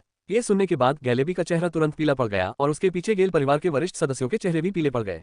मुझे लगा कि मुझे जियोयान से निपटने के लिए एक बड़ा शॉट मिल गया है, लेकिन मुझे उम्मीद नहीं थी कि जियो परिवार में जाने के बाद ये तथाकथित बड़ा शॉट जियोयान के हाथ में चाकू बन जाएगा। अच्छा, जियालेबी के हाव भाव को देखते हुए लियू पानलोव के चेहरे पर अभी भी एक हल्की सी व्यंग्यात्मक मुस्कान थी और उसने कहा, तुम मेरे जूनियर मास्टर चाचा के खिलाफ साजिश रचने की हिम्मत करते हो। तुम्हारे जियाले परिवार की ताकत के साथ उनमें से 100 भी तुम्हें नष्ट करने के लिए पर्याप्त नहीं होंगे। ऐसा इसलिए है क्योंकि मेरे जूनियर मास्टर अंकल दयालु हैं और वे ज्यादा खून खराबा नहीं चाहते। उसके बाद उसने ऊंची आवाज में कहा, मानो वह फैसला सुना रहा हो, मैं तुम्हारे परिवार को 3 दिन की सजा दूंगा। 3 दिन के बाद मुझे वुतान शहर में गेल परिवार के किसी भी सदस्य से दोबारा मिलने मत देना, अन्यथा अगली बार जब मैं गेल परिवार के पास जाऊंगा तो वहां मेरे दोस्त नहीं होंगे। यदि आप मुझे क्रोधित करते हैं तो मैं 2 शक्तिशाली डॉलिंग मास्टर्स को आमंत्रित कर सकता हूं। उसके शब्दों से जियाली परिवार के सभी वरिष्ठ सदस्य थोड़ा कांप उठे। हालांकि एक डॉलिंग विशेषज्ञ और एक महान डॉशी के बीच सिर्फ एक ही स्तर का अंतर था, फिर भी यह अंतर हास्यास्पद रूप से बहुत बड़ा था। वुतान शहर में सभी बड़ी और छोटी सेनाओं से निश्चित रूप से 20 से कम डॉशी स्वामी नहीं है, लेकिन अभी तक एक भी डॉलिंग प्रकट नहीं हुआ है। ए डूलिंग के पास पहले से ही पूरे जियाली परिवार को नष्ट करने की शक्ति है। जियालेबी और अन्य लोगों को और भी अधिक परेशान करने वाली बात थी जियोयान के पीछे किमियागर का स्तर। सिर्फ एक तीसरे दर्जे का लियू पानलोव ही जियाली परिवार को दबाने के लिए काफी है ताकि वे सिर न उठा सके। ये पूर्वज कितना भयानक होगा जिसका लियू पानलोव इतना सम्मान करता है। ऐसे लोगों को मारना उतना ही आसान होगा जितना कि चींटी पर पैर रखना। अध्याय 37 उन्हें एक घर दो। 3 दिन बाद वुटन शहर में सभी की हैरान और भयभीत आंखों के सामने गेल परिवार, जो कभी वुटन शहर पर हावी था और शहर के सबसे शक्तिशाली परिवारों में से एक माना जाता था, वुटन शहर को इतनी दयनीय स्थिति में छोड़ गया। लियू पेनलोन नामक तीसरी श्रेणी के किमियागर के सामने जियाली परिवार, जो कभी वुतान शहर के 3 प्रमुख परिवारों में से एक था, इस हद तक दबा हुआ था कि वे अपना सिर भी नहीं उठा सकते थे। कई लोगों को इससे भी अधिक आश्चर्य इस बात से हुआ कि लियू पानलोव ने वास्तव में जियो परिवार के जियोयान को जूनियर मास्टर अंकल कहा था और उनका रवैया बहुत सम्मानजनक था। इस दृश्य ने कई लोगों को आश्चर्यचकित कर दिया कि जियोयान के पीछे का स्वामी कितना शक्तिशाली था। साथ ही उन्हें यह भी स्पष्ट रूप से एहसास हुआ कि वुतान शहर की स्थिति वास्तव में बदल गई थी और वही युग आने वाला था जब जियो परिवार के पास पूर्ण शक्ति होगी, जिसने आसानी से मूल 3 तरफा शक्ति संतुलन को तोड़ दिया। वह जियो परिवार का अद्वितीय प्रतिभाशाली व्यक्ति था जो एक राक्षस था। मास्टर नागाली परिवार को वुतान शहर से पूरी तरह बाहर निकाल दिया गया है। जियाओ परिवार के किसी छोटे से आंगन में लियू पानलोव एक शांत छोटे से घर में खड़ा था। उसके चेहरे पर अब वो अहंकार नहीं था जो जियाली परिवार के सामने था। उसने जियाओयान को सम्मान से देखा जो बिस्तर पर पालती मारकर अभ्यास कर रहा था। बहुत अच्छा, ये सुनकर जियोयान ने बस सिर हिलाया और फिर निर्देश दिया, अगला आपका मुख्य कार्य मेरे जियो परिवार को गोलियों को परिष्कृत करने में मदद करना है। प्रति माह 10 दिन कुछ बुनियादी अमृतों को परिष्कृत करने के लिए उपयोग किए जाते हैं। 10 दिन नींव निर्माण आत्मा तरल को परिष्कृत करने के लिए उपयोग किए जाते हैं और 10 दिन कुछ अन्य अमृतों को परिष्कृत करने के लिए उपयोग किए जाते हैं। आपके शिक्षक बहुत अच्छे नहीं हैं और आप बिना पर्याप्त मार्गदर्शन के तीसरे स्थान पर पहुंच पाए। अब जब आपको मार्गदर्शन मिल गया है तो भविष्य में आपके छठे स्थान पर पहुंचने का मौका मिल सकता है। कम से कम आपके पिछले संचय के साथ थोड़े समय में चौथी श्रेणी का कीमियागर बनना मुश्किल नहीं होगा। जियोयान ने लियू पानलोव की ओर देखा, लेकिन उसे ज्यादा उम्मीदें नहीं थी। उनकी राय में याओ लाओ और यहाँ तक कि स्वयं उनके मार्गदर्शन के साथ भी यदि लियू पानलोव छठे स्तर तक पहुंच भी गए तो उनकी क्षमता लगभग समाप्त हो जाएगी। 7वें रैंक पर पदोन्नत होना एक आशीर्वाद माना जाता है। हाँ मास्टर। जियोयान की बातें सुनकर लियू पानलोव के सम्मानजनक चेहरे पर कट्टरता का भाव झलक आया। एक कीमियागर के लिए अपनी कीमिया कौशल में सुधार से अधिक पागलपन की बात क्या हो सकती है। अतीत में लियू पानलोव ने छठी कक्षा का कीमियागर बनने के बारे में सोचने की भी हिम्मत नहीं की होगी। अपने शुरुआती दौर में वह बस यही सोचता था कि अगर वह मरने से पहले चौथी कक्षा तक पहुंच जाए तो उसे कोई पछतावा नहीं होगा। लेकिन किसी अजीब संयोग से उसे वास्तव में छठे स्तर तक पहुंचने की उम्मीद थी। यही वजह थी कि लियू पानलोव ने इतनी जल्दी और पूरे दिल से जियोयान के आगे घुटने टेक दिए। ठीक है, तुम्हें औषधीय सामग्री की चिंता करने की जरूरत नहीं है, बस दवा को परिष्कृत करने पर ध्यान दो। मैंने शिक्षक को पहले ही बता दिया है और वह तुम्हें मार्गदर्शन देने के लिए हर महीने 2 घंटे निकालेंगे। जियोयान ने थोड़ा सिर हिलाया, फिर अपना हाथ हिलाया। बाहर जाओ और दवा बनाने के लिए अपने घर वापस जाओ। हाँ मास्टर। जियोयान को इस तरह देखकर लियू पानलोव जल्दी से सहमत हो गया, जियोयान को सम्मानपूर्वक झुकाया और फिर जियोयान के कमरे से बाहर चला गया। लियू पानलोव के चले जाने के बाद जियोयान ने धीरे धीरे अपनी आंखें फिर से बंद कर ली और स्वर्ग और पृथ्वी के बीच मुक्त ऊर्जा को अवशोषित करना शुरू कर दिया। जब रात हो गई और सब सो गए तो उसने धीरे से अपनी आंखें खोली। उसके अंदर का लड़ने का जोश पहले से कहीं ज्यादा मजबूत हो गया था। एक 5 सितारा लड़ाकू अपने शरीर में डूक्यूई को महसूस करते हुए, जो बहुत मोटा हो गया था, जियोयान मुस्कुराया। 4 सितारा फाइटर से 5 सितारा फाइटर बनने में उसे 1 महीने से भी कम समय लगा। इस रफ्तार से भले ही अगले कुछ स्टार फाइटर्स में उसकी प्रगति धीमी और धीमी होती जाए, वह लगभग आधे साल में फाइटर मास्टर बनने के लिए तैयार हो जाएगा। एक बार जब मैं फाइटिंग मास्टर के स्तर पर पहुंच जाऊंगा तो बाहर जाकर अजीब आग की तलाश करने का समय आ जाएगा। अपने शरीर में डूक्यूई को महसूस करते हुए जियोयान अपना सिर हल्के से हिलाए बिना नहीं रह सका। उस अजीब आग के बिना उसके लिए अपनी पूरी ताकत दिखाना मुश्किल होता। यद्यपि इसमें अस्थि आत्मा की ठंडी आग का संकेत है, फिर भी यह वास्तविक अजीब आग से बहुत कम है। आपका मतलब है कि अब से हम आधिकारिक तौर पर फाउंडेशन एस्टेब्लिशमेंट स्पिरिचुअल लिक्विड को बाहरी दुनिया को बेचना शुरू करेंगे। अगले दिन मिटर नीलामी घर में आते हुए जियोयान को देखकर याफी ने आश्चर्य से अपने लाल होंठ ढक लिए, लेकिन उसकी आड़ू के फूल जैसी आंखों में आश्चर्य का एक संकेत था। हाँ, मैंने आपको पहले जो उपचारात्मक दवाइयां प्रदान की थी, उनके अलावा नींव बनाने वाला स्पिरिट लिक्विड भी हमारे जियो परिवार द्वारा बेचे जाने वाले अमृत में शामिल होगा। जहां तक पार्टनर की बात है तो वह अभी भी आपकी है। हाँ, फी को देखते हुए जो इतनी खुश थी कि वह अपना मुंह बंद नहीं कर पा रही थी, जियोयान के दिल में अचानक बुरे विचारों का संकेत आया। गोलियों को परिष्कृत करने में आपकी पिछली गति के आधार पर 1 महीने में आप जितनी गोलियों को परिष्कृत कर सकते हैं, उनकी संख्या भयावह होगी। ये गोलियां बहुत पहले ही वुतान सिटी जैसी छोटी जगह की बाजार क्षमता से अधिक हो चुकी हैं। जियोयान की बात सुनने के बाद हाफी ने अपने जेद हाथों से अपनी छाती की लहरों को धीरे से सहलाया और अपनी उत्तेजना को दबाने की कोशिश की, लेकिन उस मीठी जबान ने गुलाबी होठों को भींच लिया। इस अनजाने प्रलोभन ने जियाओयान को थोड़ा आकर्षक महसूस कराया। जियोयान से मिलने के बाद से याफेई ने पिछले 6 महीनों में 500,000 से अधिक सोने के सिक्कों का शुद्ध लाभ कमाया है। इतनी बड़ी धनराशि ने उसे परिवार में अन्य साथियों से बहुत आगे कर दिया है। और अब जियोयान द्वारा प्रदान किए गए चैनल पहले से भी बड़े प्रतीत होते हैं। अब से आप औषधीय जड़ी बूटियों को इकट्ठा करने और गोलियां बेचने में मदद करने के लिए जिम्मेदार होंगे, लेकिन मैं आपको केवल लाभ का 30% ही दे सकता हूं। उसकी उंगलियों ने मेज पर हल्के से टैप किया। जियोयान ने चाय का एक घूंट लिया और असहाय होकर कहा, चूंकि वह जियो परिवार की मदद करना चाहता था, इसलिए स्वाभाविक रूप से उसे लाभ का 30% परिवार को देना पड़ा। हाँ, 30% मेरे लिए पहले से ही बहुत बड़ा मुनाफा है। अगर यह इससे ज्यादा होता तो मुझे थोड़ी बेचैनी होती। जियोयान की बातें सुनकर हाफी अपना सिर हिलाने और कड़वाहट से मुस्कुराने से खुद को रोक नहीं सकी। जियोयान के अनुसार वह भविष्य में हर महीने मिटेल नीलामी घर को 3 प्रथम श्रेणी के अमृतों की 1,000 बोतलें और नींव निर्माण आध्यात्मिक तरल की 10 बोतलें प्रदान करेगा। इससे होने वाला भयानक लाभ हर महीने सैकड़ों हजारों या लगभग 10 लाख स्वर्ण सिक्कों जितना हो सकता है। यदि 30% भी आवंटित किया जाए तो भी यह धनराशि काफी बड़ी होगी। मुझे सचमुच समझ नहीं आ रहा कि तुम मेरे साथ इतने अच्छे क्यों हो, छोटे लड़के। जियाओयान की साफ आंखों को देखकर याफी ने अचानक आह भरी। जियाओयान को देखते हुए उसकी खूबसूरत आंखों में बेचैनी का भाव था। हाँ, ये तुम्हारी वजह से है। क्रिस्टल झूमर की रोशनी में जियोयान के चेहरे पर अभी भी एक सौम्य मुस्कान थी, लेकिन उसने अचानक हाथ बढ़ाया और हाफी के माथे पर काले बालों को सहलाया। आंखें अब भी बिल्कुल साफ थीं, लेकिन अब वे थोड़ी ज्यादा ज्वलंत हो गई थीं। अपने पिछले जन्म में कई कारणों से जियाओयान ने इस स्त्री के सामने अपनी भावनाएं पूरी तरह से व्यक्त नहीं की थी। हजारों साल बाद भी उनमें एक अजीब सी अस्पष्टता बनी हुई थी। हालांकि पुनर्जन्म के बाद वह अपने भविष्य की दिशा को नियंत्रित करने के लिए पर्याप्त आश्वस्त था। हालांकि अधिक स्त्रियों के साथ रहने से अनिवार्य रूप से और अधिक समस्याएं पैदा होंगी जो उसे ज्वाला सम्राट को सिर दर्द देंगी, फिर भी जियोयान एक छोटी सी कठिनाई के कारण कैसे हार मान सकता था। जिस क्षण उनका पुनर्जन्म हुआ, उन्होंने पहले ही निर्णय कर लिया था कि इस जीवन में उन्हें एक वास्तविक घर देना होगा। याद रखो, तुम इसके लायक हो। उसकी हथेली ने धीरे से हाफी के चिकने और नाजुक गाल को सहलाया, और इससे पहले कि महिला शर्मिंदा या गुस्सा महसूस कर पाती, जियोयान मुड़ा और मुस्कुराते हुए चला गया। धीरे धीरे पीछे हटे युवक की पीठ को देखकर याफी का सुंदर चेहरा और अधिक गुलाबी हो गया। मुझे सचमुच समझ नहीं आता कि एक 12 साल के बच्चे में ऐसे हुनर कैसे हो सकते हैं। हालांकि लगता है वह जल्द ही 13 साल का हो जाएगा। तब तक याफी को ये पता नहीं चल पाया था कि लड़के की लंबाई आधे साल पहले की तुलना में अनजाने में 1 इंच बढ़ गई थी। जब वह सचमुच बड़ा हो जाएगा तब भी मुझे नहीं पता कि मुझमें उसका विरोध करने का साहस होगा या नहीं। याफे के मन में कई विचार कौंध गए और वह कड़वी मुस्कान के साथ मुस्कुराई, लेकिन उसने यह नहीं देखा कि उसकी आंखें थोड़ी अधिक शर्मीली और कोमल हो गई थीं। जब जियोयान ने बातचीत समाप्त की और अपने परिवार के पास लौटा तो उसने पाया कि परिवार, जो काफी शांतिपूर्ण था, बहुत जीवंत हो गया था। कबीले के एक सदस्य को, जो थोड़ा उलझन में लग रहा था, पास खींचकर जियोयान ने जिज्ञासा से पूछा, क्या हुआ? अचानक किसी के द्वारा खींचे जाने पर आदिवासी व्यक्ति पीछे मुड़कर गाली देना चाहता था, लेकिन जब उसने उस सुंदर छोटे चेहरे को देखा जो उससे आधा सिर छोटा था, तो उसके चेहरे पर तुरंत चापलूसी और आश्चर्य का भाव उभर आया। युवा कुलपति, आप ठीक समय पर वापस आ गए। आपकी असाधारण प्रतिभा के कारण ओबा परिवार अब सक्रिय रूप से हमारे जियाओ परिवार के अधीन होने और हमारे जियाओ परिवार का एक सहायक बनने की कोशिश कर रहा है। कबीले के नेता ने अभी अभी किसी को तुम्हें ढूंढने के लिए भेजा है। अध्याय 38 ओबा परिवार शामिल होता है। मुझे ढूंढ रहे हो? ये सुनकर जियोयान ने थोड़ा सिर हिलाया। हालांकि जियो परिवार के वास्तविक शासक अभी भी जियो झान और कई बुजुर्ग हैं, जियोयान अपने दिल में जानता है कि ओबा परिवार इतना विनम्र है और जियो परिवार का जागीरदार बनने के लिए तैयार है। इसका कारण निश्चित रूप से यह नहीं है कि वे सोचते हैं कि जियो झान का व्यक्तिगत आकर्षण बहुत मजबूत है, बल्कि इसलिए कि वे जियोयान की भविष्य की प्रतिभा और उसके पीछे काल्पनिक भयानक शक्ति से विस्मय में हैं। यदि वे अब शीघ्र आत्मसमर्पण नहीं करते हैं तो शायद ज्यादा समय नहीं लगेगा जब ओबा परिवार अगला गेल परिवार बन जाएगा। युवा जियाओयान के लिए इन चीजों को अपनाना थोड़ा मुश्किल हो सकता है, लेकिन जियाओयान, जो हजारों वर्षों से दुनिया के शीर्ष पर खड़ा है, के लिए ये स्वाभाविक रूप से सामान्य है। मुझे वहां ले जाएं, जियोयान ने आदेश दिया और कबीले के सदस्य सम्मानपूर्वक उसे जियो परिवार हॉल में ले आए। हॉल में जियो जान और कई बुजुर्ग शांति से गर्म चाय पी रहे थे, लेकिन उनके माथे पर उलझन साफ दिखाई दे रही थी। उनके सामने एक मोटा, अधेड़ उम्र का, स्थूल शरीर वाला आदमी, जो बिल्कुल भी लड़ाकू नहीं लग रहा था, चुपचाप बैठा था। चर्बी से ढके उसके चेहरे पर चिंता के भाव थे और पसीने की बूंदें हल्की सी दिखाई दे रही थी। ये व्यक्ति कोई और नहीं बल्कि ओबा परिवार के मुखिया ओबापा है। हॉल में हल्के कदमों की आहट सुनाई दी। जियाओ जान और ओबापा समेत बाकी लोगों ने अचानक ऊपर देखा और अपनी नजरें काले कपड़े पहने उस युवक पर गड़ा दी जो उनकी तरफ आ रहा था। यान ट्रक, तुम अंततः वापस आ गए। उस युवक को देखते हुए जो करीब आता जा रहा था, जियो जान और अन्य लोगों ने बिना ध्यान दिए राहत की सांस ली।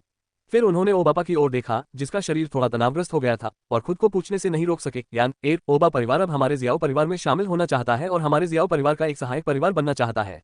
अब आप परिवार के युवा मुखिया हैं और आपके पिता तथा कई बुजुर्ग आपकी राय सुनना चाहेंगे। इस वाक्य से ऐसा लग रहा था जैसे कि जियो जान और कई बुजुर्ग जियोयान पर विचार कर रहे थे, लेकिन वास्तव में कोई भी समझदार व्यक्ति जानता था कि वे जियोयान की राय ले रहे थे। क्योंकि जियो जान और अन्य लोगों के लिए यदि जियोयान की वर्तमान भयानक क्षमता और उसके पीछे की भयानक शक्ति नहीं होती, तो ओबा परिवार स्वेच्छा से आत्मसमर्पण कैसे कर सकता था। यदि जियोयान के पीछे की ताकतें हस्तक्षेप नहीं करना चाहती हैं, तो वर्तमान जियो परिवार अकेले ओबा परिवार को पूरी तरह से दबाने के लिए पर्याप्त नहीं है। बेशक जियोयान द्वारा सिखाए गए कौशल के साथ जियो जान को विश्वास था कि दूसरों की मदद के बिना भी वह कुछ वर्षों में जियो परिवार को भूटान शहर में नंबर 1 परिवार बनाने की आशा रखेगा। ओबा परिवार जियाओ परिवार में शामिल होना चाहता है। जियोयान ने अपनी आंखों में एक अर्थपूर्ण मुस्कान के साथ तोंद वाले ओबापा की ओर देखा। अपने पिछले जीवन में इस मोटे आदमी ने एक बार जियो परिवार के दुर्भाग्य का फायदा उठाया था और एक चुपके से हमला किया था। हालांकि अब हालात अलग हैं। हालांकि जियाओयान अभी भी एक योद्धा है, लेकिन याओ लाओ की मदद के बिना भी उसके लिए एक छोटे से ओबा परिवार का सफाया करना मुश्किल नहीं है। सब कुछ ओबामा परिवार द्वारा किए गए चुनाव पर निर्भर करता है। चीफ ओबापा। जियाओयान के चेहरे पर शांति थी और उसकी गहरी आंखें ओबापा को उदासीनता से घूर रही थीं। जैसे ही उन गहरी आंखों ने उसे घूरा, ओबापा का पूरा शरीर कांप उठा और न जाने क्यों उसके दिल में एक अजीब सा डर पैदा हो गया। यद्यपि उसके सामने बैठा व्यक्ति मात्र 12 वर्ष का बालक था, फिर भी उसे यह भ्रम था कि कोई देवता उसे तुच्छ समझ रहा है। आपके ओबा परिवार के लिए हमारे जियाओ परिवार में शामिल होना इतना मुश्किल नहीं है। जियोयान ने शांत भाव से ओबापा को देखा। ओबा परिवार अब उसके सामने कुछ बेकार सा लग रहा था, भले ही वह कुत्ते जैसा ही क्यों न हो। जियाओयान उसे नीची नजरों से देखता था, लेकिन जियो परिवार के लिए इसका अभी भी थोड़ा मूल्य है। मैं तुम्हें 2 विकल्प दे रहा हूँ। सबसे पहले, ओबा परिवार के सभी लड़ाकू गुरुओं और उससे ऊपर के लोगों को मेरे हाथ में एक खास जहर की गोली लेनी होगी। जब तक आप हर 6 महीने में एक बार इस विषनाशक दवा का सेवन करते रहेंगे, तब तक ये जहर की गोली आपके जीवन पर कोई असर नहीं करेगी। बेशक यदि समय पर मारक औषधि नहीं ली गई, तो एक शक्तिशाली लड़ाकू मास्टर के भी आंतरिक अंग 1/4 घंटे के भीतर रक्त में बदल जाएंगे और वह बिना दफनाने की जगह के मर जाएगा। यदि आप ओबा परिवार की वफादारी साबित करना चाहते हैं, तो बस इस शर्त पर सहमत हो जाए। दूसरा यह है कि जितनी जल्दी हो सके भूटान शहर छोड़ दिया जाए, जैसा कि नागाली परिवार ने किया था, ताकि ओबा परिवार अभी भी पर्याप्त सम्मान बनाए रख सके। यदि आप इन दोनों को स्वीकार करने से इनकार करते हैं, तो मैं भविष्य में क्या अप्रिय घटनाएं घटेंगी, इसकी गारंटी नहीं दे सकता। जियाओयान के शब्दों ने न सिर्फ ओबापा के हाव भाव बदल दिए, बल्कि जियाओजान और बाकी लोग भी अपने हाव भाव थोड़े बदले बिना नहीं रह सके। वे जियाओयान की चाल की निर्मता और कुशलता पर अचंभित हुए बिना नहीं रह सके। बस कुछ गोलियों से वह पूरे ओबा परिवार को आसानी से वश में कर सकता था। ये कदम वाकई शानदार था। युवा कबीले के नेता जियोयान, क्या आपकी स्थिति थोड़ी कठोर नहीं है? जियोयान की बातें सुनने के बाद हालांकि ओबापा अपने दिल में थोड़ा हैरान और गुस्से में था, फिर भी उसने अपने चेहरे पर एक मजबूर मुस्कान दिखाई। कठोर? जियोयान ने ओबापा की ओर देखा। मैंने ओबा परिवार को गेल परिवार की तरह नहीं निकाला। मैं पहले ही तुम्हें मुंह दिखा चुका हूँ। ऐसा कहने के बाद जियोयान ने ओबापा पर कोई ध्यान नहीं दिया, बल्कि मुड़कर शांति से चला गया।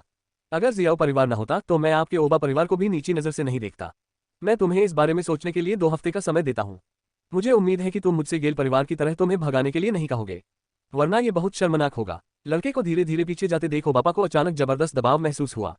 वह स्पष्टतः मात्र 12 या 13 वर्ष का बालक है, फिर वह अपने ऊपर इतना कठोर अत्याचार क्यों लाता है? यह एहसास उसके बगल में जियोजान द्वारा लाए गए दबाव से कहीं अधिक भयानक था। वह उदास सा लग रहा था और मन ही मन बार बार सोच रहा था।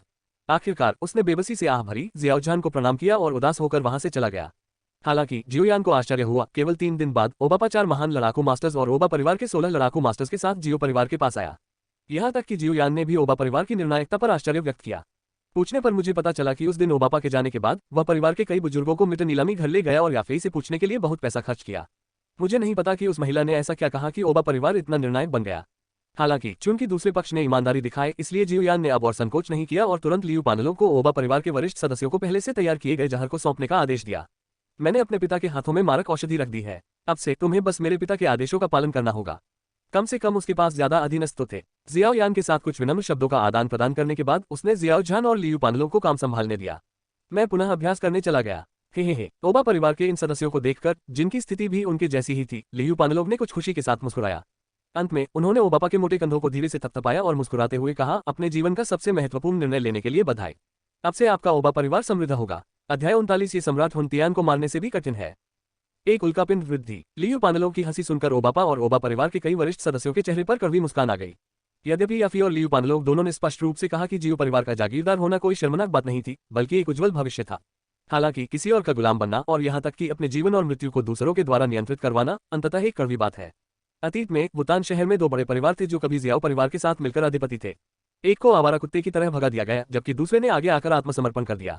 जियो परिवार के कई सदस्य वास्तव में इस बात पर गर्व महसूस कर रहे थे कि जियो परिवार ने दो प्रमुख परिवारों की समस्या को बिना किसी रक्तपात के हल कर दिया था और अब वह निसंदेह वुतान शहर का सबसे बड़ा परिवार बन गया था। बेशक वे गर्व तो करते हैं, लेकिन यह नहीं भूलते कि उन्हें यह अचानक लाभ और यह गौरव किसने दिलाया। हालांकि इस मामले के केंद्र में रहने वाले युवक को इसकी बिल्कुल भी परवाह नहीं थी। हालांकि वह हमेशा इस छोटे से वुतान शहर को अपना गृहनगर मानता है, लेकिन जियो यान का दिल विशाल ब्रह्मांड को समायोजित कर सकता है। इसलिए स्वाभाविक रूप से वह वुतान शहर में होने वाली इन छोटी मोटी घटनाओं की ज्यादा परवाह नहीं करेगा। 2 महीने बाद जियाओ परिवार के पीछे पहाड़ पर हंसना। अपने जेड हाथ पर ऊर्जा के विस्फोट के साथ लड़की ने अपने सफेद जेड जैसे चिकने पिंडलियों पर जोर से लात मारी और उसके शरीर ने उसके सामने खड़े युवक पर एक फुर्तीले निगल की तरह तेजी से हमला किया। लड़की के चेहरे पर गंभीरता देखकर युवक ने अपने मुंह का कोना थोड़ा ऊपर उठाया और एक अजीब सा कदम बगल की ओर बढ़ाया। ऊर्जा के गुजर जाने के बाद उसके मुंह की मुस्कान अचानक फीकी पड़ गई और उसने हाथ आगे बढ़ाए, लेकिन अचानक पतली कमर रुक गई। उसने अपनी हथेली पर हल्का सा बल लगाकर लड़की की जड़ता दूर की। जियाओ यान मुस्कुराया और शर्माते चेहरे वाली लड़की को अपनी बाहों में भर लिया। बुरा नहीं, बुरा नहीं। आपने हाल ही में तेजी से प्रगति की है। आप इतनी जल्दी डूक्यूई के 8वें स्तर तक पहुंच गए हैं। अपनी बाहों में उस लड़की को देखते हुए, जिसकी छाती थकान से थोड़ी सी फूल रही थी, जियो यान ने हाथ बढ़ाया और उसके चिकने माथे से पसीना पोंछा और फिर लड़की की शर्मीली निगाहों के सामने उसे नीचे रख दिया। भाई जियाओ यान बहुत मतलबी है। मेरे साथ प्रतिस्पर्धा करते समय वह हमेशा थोड़ा बेईमान होता है। जियो यान द्वारा नीचे रखे जाने के बाद जुन एर का चेहरा लाल हो गया। ये निश्चित नहीं था कि यह इसलिए था क्योंकि वह थकी हुई थी या शर्मिली थी, लेकिन किसी भी मामले में वह एक लाल सेब की तरह दिख रही थी, बहुत प्यारी। अरे अरे, जुना की शिकायतों के जवाब में जियाओ यान ने बेरुखी से मुस्कुरा दिया। उसने उसे मना तो नहीं किया, लेकिन उसके सिर पर हाथ फेरा और धीरे से हंसते हुए बोला, क्या तुमने वो आध्यात्मिक द्रव्य इस्तेमाल कर लिया है जो मैंने तुम्हारे लिए तैयार किया था? जियाओ यान का सवाल सुनकर जुन एर ने धीरे से सिर हिलाया। उसका पहले जैसा क्रूर चेहरा तुरंत नरम पड़ गया और उसके मुंह के कोने पर एक मीठी और सुंदर मुस्कान आ गई। ये लगभग खत्म हो गया है। भाई जियाओ यान के आध्यात्मिक द्रव्य से मेरी प्रगति सचमुच बहुत तेज हो गई है। यह अच्छी बात है। कनान कॉलेज के यहाँ आने से पहले तुम्हें 1 स्टार फाइटर बनने की कोशिश करनी होगी। फिर हम दोनों मिलकर कनान कॉलेज में प्रवेश कर सकेंगे। जियो यान धीरे से हंसा। अपने पिछले जीवन में वह blue loads earth core fire की खोज के लिए टाइगर रेगिस्तान में जाने वाले पहले व्यक्ति थे, लेकिन ऐसा इसलिए था क्योंकि वह वास्तव में बहुत कमजोर थे और उन्हें कदम दर कदम प्रशिक्षण के लिए याओ लाओ के मार्गदर्शन पर निर्भर रहने की आवश्यकता थी। लेकिन इस जन्म में उसके पास अत्यंत समृद्ध अनुभव था और उसे पिछले जन्म की तरह संचय करने की आवश्यकता नहीं थी। उसे बस लगातार विचित्र अग्नि एकत्रित करनी थी और अपनी साधना को तेज करना था। इसलिए शुष्क और उबाऊ टाइगर रेगिस्तान की तुलना में अराजक और उपजाऊ ब्लैक हॉर्न क्षेत्र जियो यान की ताकत में तेजी से सुधार के लिए अधिक उपयुक्त हो सकता है। इनके अलावा जियो यान के मन में कुछ अनुचित विचार भी थे। अर्थात इस बार वह महारानी को जीतने के लिए अपनी ताकत पर भरोसा करना चाहता था, जो अभी भी सर्प लोगों के कबीले में उच्च और शक्तिशाली थी, बजाय इसके कि वह पतित हृदय ज्वाला का उपयोग करके दूसरों का फायदा उठाए। इसके अलावा वह ये भी देखना चाहता था कि उससे मिलने के बाद यून यून के साथ किस तरह की कहानी घटित होगी। ये सोचकर कि पिछले जन्म में डुवांग बनने से पहले उसे इन दोनों महिलाओं से कितनी मदद मिली थी, जियो यान की मुस्कान अचानक थोड़ी बुरी हो गई। इस जीवन में मैं अब जिगोलो नहीं बनना चाहता। मैं तुम दोनों के दिल और दिमाग पर कब्जा करने के लिए अपनी पूरी ताकत लगाऊंगा। जियो यान के होठों पर हल्की सी शैतानी मुस्कान को देखकर जुन एर ने थोड़ा भौहें चढ़ाई और अंत में अपने छोटे से हाथ से जियो यान को हल्के से चुटकी काटी। भाई जियाओ यान, क्या तुम फिर से कुछ बुरा सोच रहे हो? तुम्हारे मुंह के कोने लगभग तुम्हारे कानों के पीछे तक फैल गए हैं। जुन एर द्वारा काटे जाने के बाद जियाओ यान आखिरकार अपनी कल्पना से बाहर आया।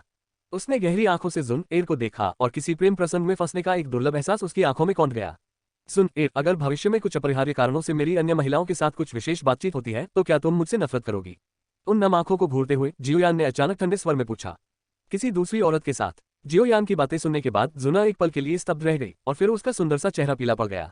एक और औरत? तुम्हारा मतलब उस लोमड़ी याफी से है? बहन जियाओ यू सही कहती है, आप सभी पुरुष स्व हैं, जिसमें भाई जियाओ यान भी शामिल हैं। जियाओ यान की बातें सुनकर जुन एर इतनी उत्साहित हो गई कि उसने 2 आंसू बहा दिए।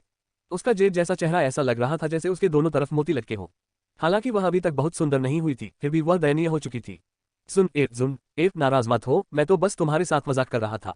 छोटी लड़की को इस तरह देखकर जियो यान का दिल भी, जो कई कठिनाइयों से गुजरा था, कांप उठा और उसने उसे दिलासा देने के लिए जल्दी से उसे अपनी बाहों में पकड़ लिया। मैं सिर्फ याफी लोमड़ी के बारे में बात नहीं कर रहा हूँ। एक कड़वी आह के साथ जियो यान को एहसास हुआ कि वास्तव में इन लोगों को हरम में शामिल करना आत्मा सम्राट या यहाँ तक कि दुष्ट भगवान के खिलाफ लड़ने से कहीं अधिक कठिन था। आखिर उससे सिर्फ लोग नहीं, बल्कि उनके दिल चाहिए। एक औरत से प्यार करना सिर्फ उसके शरीर से प्यार करना नहीं है, बल्कि उसके व्यक्तित्व की रक्षा करना भी है। अगर इंसान बदल गया है तो जो बचता है वो बस एक खूबसूरत रूप है। हालांकि पुरुष सभी कामुक होते हैं, लेकिन जियो यान जैसा व्यक्ति हमेशा सुंदरियों से घिरा रहता है। मैं उन्हें इसलिए इतना पसंद करता हूं क्योंकि मेरी उनके साथ अच्छी यादें हैं और दोनों पक्ष एक दूसरे के चरित्र और स्वभाव की सराहना करते हैं। ताकत से आप बहुत कुछ हासिल कर सकते हैं, लेकिन भाग्य उनसे परे है। काफी प्रयास के बाद मैंने जुन एर को उसके कमरे में वापस बुला लिया, लेकिन लड़की ने सीधे दरवाजा बंद कर लिया। मैं तुम्हें अनदेखा कर रहा हूँ। लड़की की आवाज सुनकर, जो अभी भी उसकी शिकायतों के बीच सिसकियों से भरी हुई थी, जियाओयान खुद को रोक नहीं पाया और धीरे से आह भर ली। दरवाजे पर काफी देर तक खड़े रहने के बाद वह थोड़ा अपराधबोध महसूस करते हुए चला गया। समय की गणना करते हुए आज सामान पहुंचाने के लिए याफे जाने का समय हो गया है। जुन एर के आंगन से बाहर निकलते हुए जियाओयान ने अपना सिर थोड़ा हिलाया। याफी के आकर्षक और मोहक रूप के बारे में सोचते हुए उसने आखिरकार अपने दिल के अवसाद को दूर कर दिया। हालांकि उसने भी यह नहीं देखा कि उसके जाने के कुछ ही देर बाद दरवाजा फिर से खुल गया और एक छोटा सा नाजुक सा चेहरा उदासी से भर गया। हालांकि यह सम्राट हुनतियान को मारने से भी अधिक कठिन है, मुझे इसे इसी जीवन में करना होगा। अपने मन में चल रहे विचलित करने वाले विचारों को एक तरफ रखते हुए जियोयान लियू पानलो के आंगन की ओर चल पड़ा। लेकिन जैसे ही वह दरवाजे में दाखिल हुआ, उसने याओ लाओ की दहाड़ सुनी। क्या तुम सुअर हो? तुम इतना सरल सत्य भी नहीं समझ सकते। अध्याय 40 लीला। याओ लाओ द्वारा स्थापित आत्मा डायाफ्राम से गुजरने के बाद जियोयान ने याओ लाओ को आश्चर्य से देखा, जिनकी आंखें गहरे सफेद लिप्टों से टिमटिमा रही थीं। उसके सामने लियू पानलोंग का चेहरा कड़वा था और वह एक प्राथमिक स्कूल के छात्र की तरह असहाय दिख रहा था, मानो उसने जियाओयान के आगमन को देख लिया हो। याओ लाओ ने गहरी सांस ली और अपने शांत भाव वापस पा लिए। उसने जियाओयान की ओर, फिर लियू पानलोंग की ओर लगभग स्पष्ट तिरस्कार भरी आंखों से देखा। तुम कितने मूर्ख हो, मेरे इतने विस्तार से समझाने के बाद भी तुम समझ नहीं पाए। कोई आश्चर्य नहीं कि इतनी उम्र में भी तुम तीसरे दर्जे के कीमियागर हो। याओ लाओ की असहाय नजर को देखते हुए जियोयान ने अचानक अपने कंधे उचका दिए और गुस्से से अपना सिर हिलाया। अपने पिछले जीवन में वह यही सोचता था कि उसके पास साधना के लिए अच्छी प्रतिभा है और निश्चित रूप से बेहतर समझ भी है। हालांकि जब तक वह विशाल दुनिया में नहीं पहुंच गया और यहां तक कि गुरु को तोड़कर विशाल दुनिया से बाहर की दुनिया की यात्रा नहीं कर ली, तब तक उसे यह एहसास नहीं हुआ कि वह वास्तव में एक प्रतिभाशाली व्यक्ति था। साधना की प्रतिभा की अपनी सीमाएं हैं, लेकिन समझ की प्रतिभा की कोई सीमा नहीं है। जैसे पिछले जन्म में जब वह रसायन विद्या सीख रहा था, तो याओ लाओ उसे कभी कभार डांटते थे, लेकिन बार बार नहीं। उसने स्वर्ग को चुनौती देने वाला युद्ध कौशल, बुद्ध का रोष कमल, भी युद्ध में निपुण होने के समय ही बना लिया था। यह पहली बार था जब जियाओयान ने लियू पानलोंग को इतने गुस्से में याओ लाओ को कोसते देखा था। उनकी समझ में यही अंतर था। साधना के आरंभ में अच्छी प्रतिभा वाले लोगों को अधिक लाभ हो सकता है और उनकी साधना की गति बहुत तेज होगी, लेकिन साधना के बाद के चरणों में समझ अधिक से अधिक महत्वपूर्ण हो जाती है। साधना, आत्मा और शरीर सभी को अमृत, तकनीकों और प्राकृतिक निधियों की सहायता से सुधारा जा सकता है, लेकिन बोध को सुधारना लगभग असंभव है। केवल प्राचीन बोधि वृक्ष जैसी दुर्लभ आध्यात्मिक जड़, जो किसी भी आयाम में दुर्लभ है, ही ऐसा अवसर प्रदान कर सकती है। योद्धा संत से शुरू होकर बोध सचमुच अन्य सभी प्रतिभाओं से आगे निकल जाएगा और साधना पथ का मूल बन जाएगा। विशेषकर परमपिता परमेश्वर और यहाँ तक कि प्रभु के बाद बोधि स्वर्ग और पृथ्वी के नियमों को समझने और साधना में आगे बढ़ने की कुंजी है। अपने सामने लियू पानलोंग की तरह उसकी समझ वाकई बहुत कमजोर थी। कीमिया के उसी सिद्धांत के लिए याओ लाओ को बस एक बार समझाने की जरूरत थी और जियोयान उसे आसानी से समझ सकता था और दूसरी परिस्थितियों में भी लागू कर सकता था। जहां तक लियू पानलोंग की बात है, याओ लाओ द्वारा 3 बार समझाने के बाद भी वह अभी भी उलझन में था।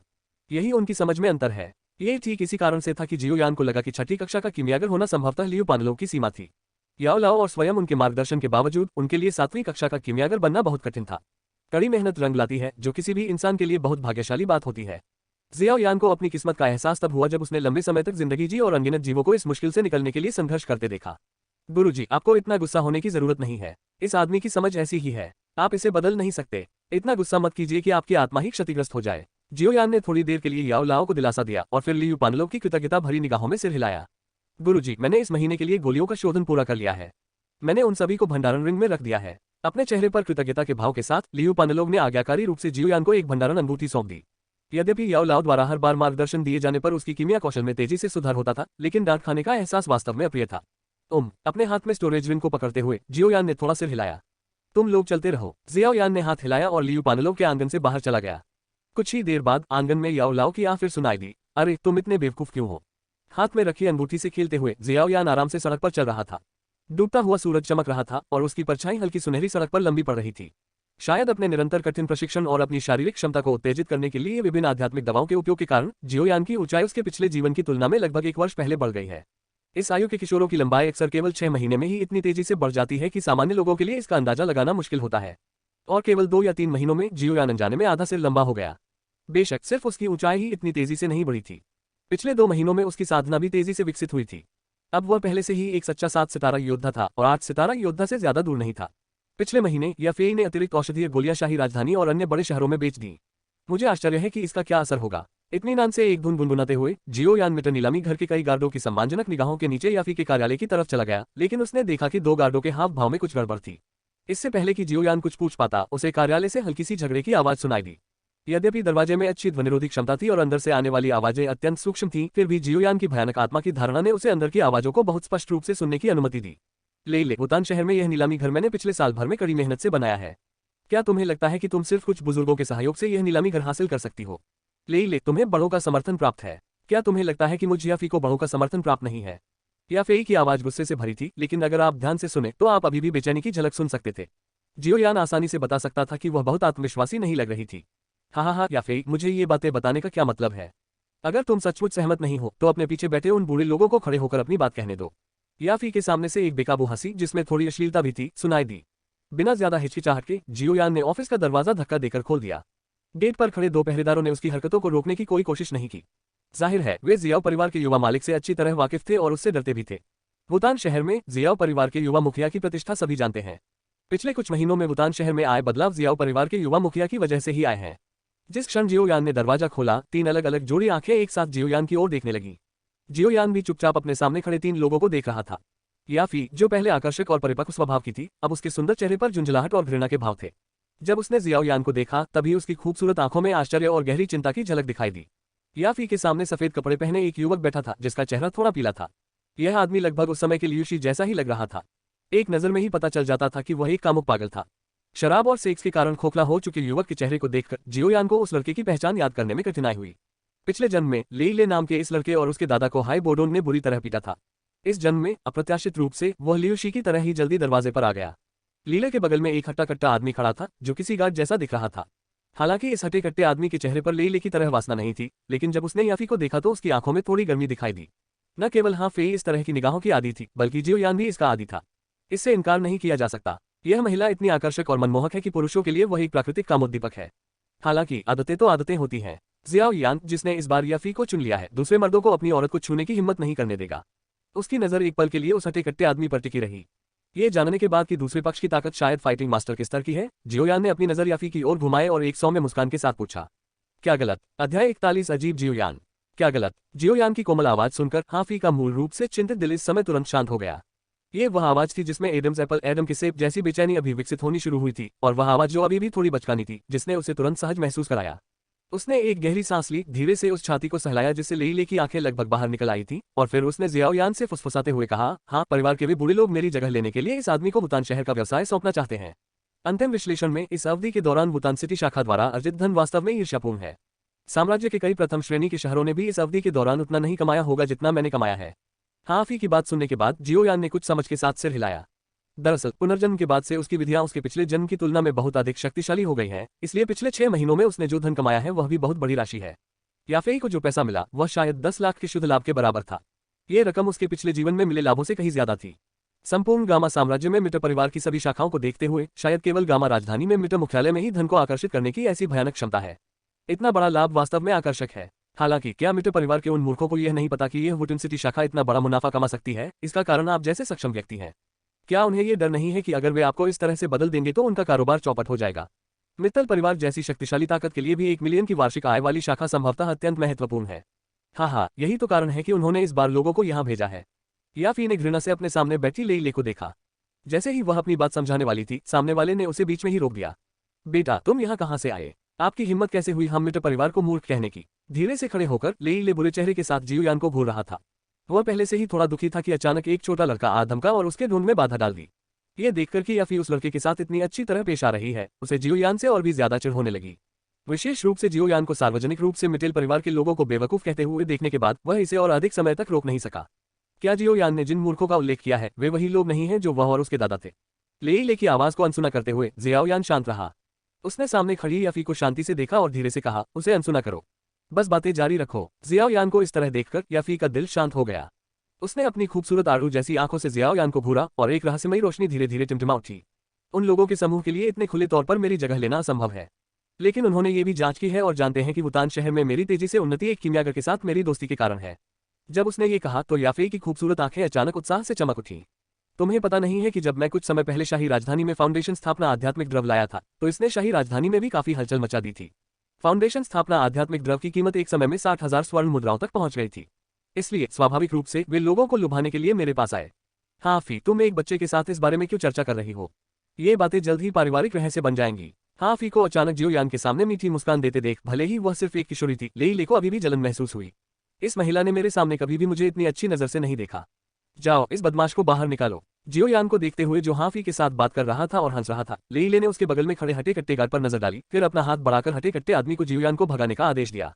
लेईले, तुम्हारी हिम्मत कैसे हुई? लेईले की आवाज सुनकर याफी का चेहरा तुरंत ठंडा पड़ गया। उसने अपनी खूबसूरत आंखों से लेईले को ठंडी निगाहों से देखा। उसने ताली बजाई और तभी दरवाजे पर खड़े 2 पहरेदार अंदर आ गए। तुम मेरे दोस्त का इलाज मेरे ही इलाके में कर रहे हो। क्या तुम सच में सोचते हो कि मैं तुम्हें छूने की हिम्मत नहीं कर सकता? हे याफे, अन्य बातों को एक तरफ रखते हुए मुझे डर है कि आपके 2 गार्ड मेरे गार्डों के सामने कुछ भी नहीं है। आज यदि मैं आपके क्षेत्र में उग्रता से कार्य करूं तो आप क्या कर सकते हैं? महिलाओं, आपके लिए परिवार में रहना और फूलदान बनना बेहतर है। याफे के गुस्से भरे भाव को देखकर लेईले के दिल में बदले की भावना पैदा हो गई। लेईले की उपस्थिति को देखते हुए याफी की भौहें पहले तो उठी और फिर उसके मुंह के कोने पर एक व्यंग्यात्मक भाव दिखाई दिया। उसका गुलाबी सा मुंह थोड़ा सा खुला और एक ठंडी आवाज निकली। मेरा विश्वास करो, यदि तुम उसे छुओगे तो तुम्हें पछताना पड़ेगा। हाँ, क्या आपको लगता है कि मैं 3 साल का बच्चा हूँ?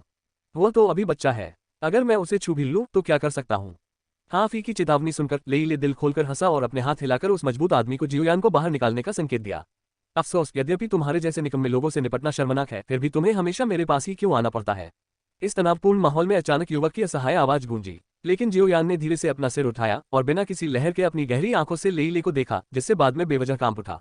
तुम छोटे बदमाश, तुम तो बस रहस्यमय बन रहे हो। लेईले ने अपने दिल में अचानक आई बेचैनी को दबा लिया और गार्ड से और अधिक बल प्रयोग करने के लिए कहने ही वाला था कि उसने देखा कि जियोयान की नजरें उस मजबूत गार्ड से मिल गईं। गिरना। हाफी और लेईले की चकित निगाहों के नीचे जियोयान ने अचानक अपनी उंगलियां हल्के से चटका दी।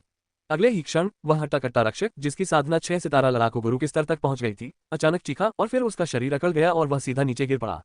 प्लॉप। मजबूत आदमी का भारी शरीर सीधे जमीन पर गिर गया, उसकी आंखें बंद हो गईं, एक मृत व्यक्ति की तरह। हालांकि यह नीरस ध्वनि सभी के दिलों पर चोट करती प्रतीत हुई और सभी की आंखों में आश्चर्य तुरंत भय में बदल गया। आखिर इस युवक ने क्या किया? कैसे वह एक शक्तिशाली योद्धा को अपनी उंगलियों के एक झटके से सीधा नीचे गिरा सकता था? मिटा परिवार में लड़ाकू स्वामियों को मारने वाले मजबूत पुरुषों को ढूंढना असामान्य नहीं है, और यहाँ तक कि कई मजबूत पुरुष भी हैं जो अपनी इच्छा से लड़ाकू स्वामियों को मार सकते हैं, लेकिन अपनी उंगलियों के एक झटके से वह एक शक्तिशाली योद्धा को भी गिरा सकता था। इस तरह का अजीब और शक्तिशाली तरीका शायद मिटेल परिवार के मुखिया योद्धा राजा टिन शान भी नहीं कर सकते। युवक के शांत चेहरे पर हल्की सी मुस्कान देखकर उनके पैरों में ठंडक दौड़ गई। भीड़ के भयभीत चेहरे को नजरअंदाज करते हुए जियोयान अपने चेहरे पर मुस्कान के साथ कदम से कदम मिलाकर पीछे हटते हुए लेईले की ओर चला। तुम्हारे जैसे मूर्ख के लिए, जो केवल महिलाओं के बारे में सोचता है, अगर मैं तुम्हें नया जीवन शुरू करने का मौका भी देना चाहूं तो ये बहुत कठिन है। जैसे ही उसने यह बात कही, जियोयान ने आगे बढ़कर दूसरे व्यक्ति का कॉलर पकड़ लिया। मैं तुमसे लड़ने जा रहा हूँ। उसका कॉलर पकड़ लिया गया, शायद इसलिए कि वह अभी के डर से सचमुच डर गया था, या शायद इसलिए कि उसे लगा कि जियोयान के पीछे कोई और आका है जो चोर और सरदार दोनों को पकड़ना चाहता है। लेईले के चेहरे पर डर और क्रूरता के भाव उभर आए। उसके शरीर में लड़ने की भावना अचानक फूट पड़ी और 7 सितारा सेनानी की ताकत निस्संदेह प्रकट हुई। हालांकि इससे पहले कि वह कुछ कर पाता, एक पतली हथेली इतनी जोर से उसकी ओर आई कि उसकी सारी लड़ने की शक्ति समाप्त हो गई। टकराना। अध्याय 42। डू वान को अपने पक्ष में खड़ा करने के लिए 6 शब्द। थप्पड़ की तीखी आवाज विशाल कार्यालय में गूंज उठी और दोनों तरफ के गार्ड अचंभित होकर दृश्य देखने लगे। याफी, जो जियोयान के पीछे बैठी थी, अपने गुलाबी छोटे मुंह को धीरे से खोलने से खुद को रोक नहीं सकी।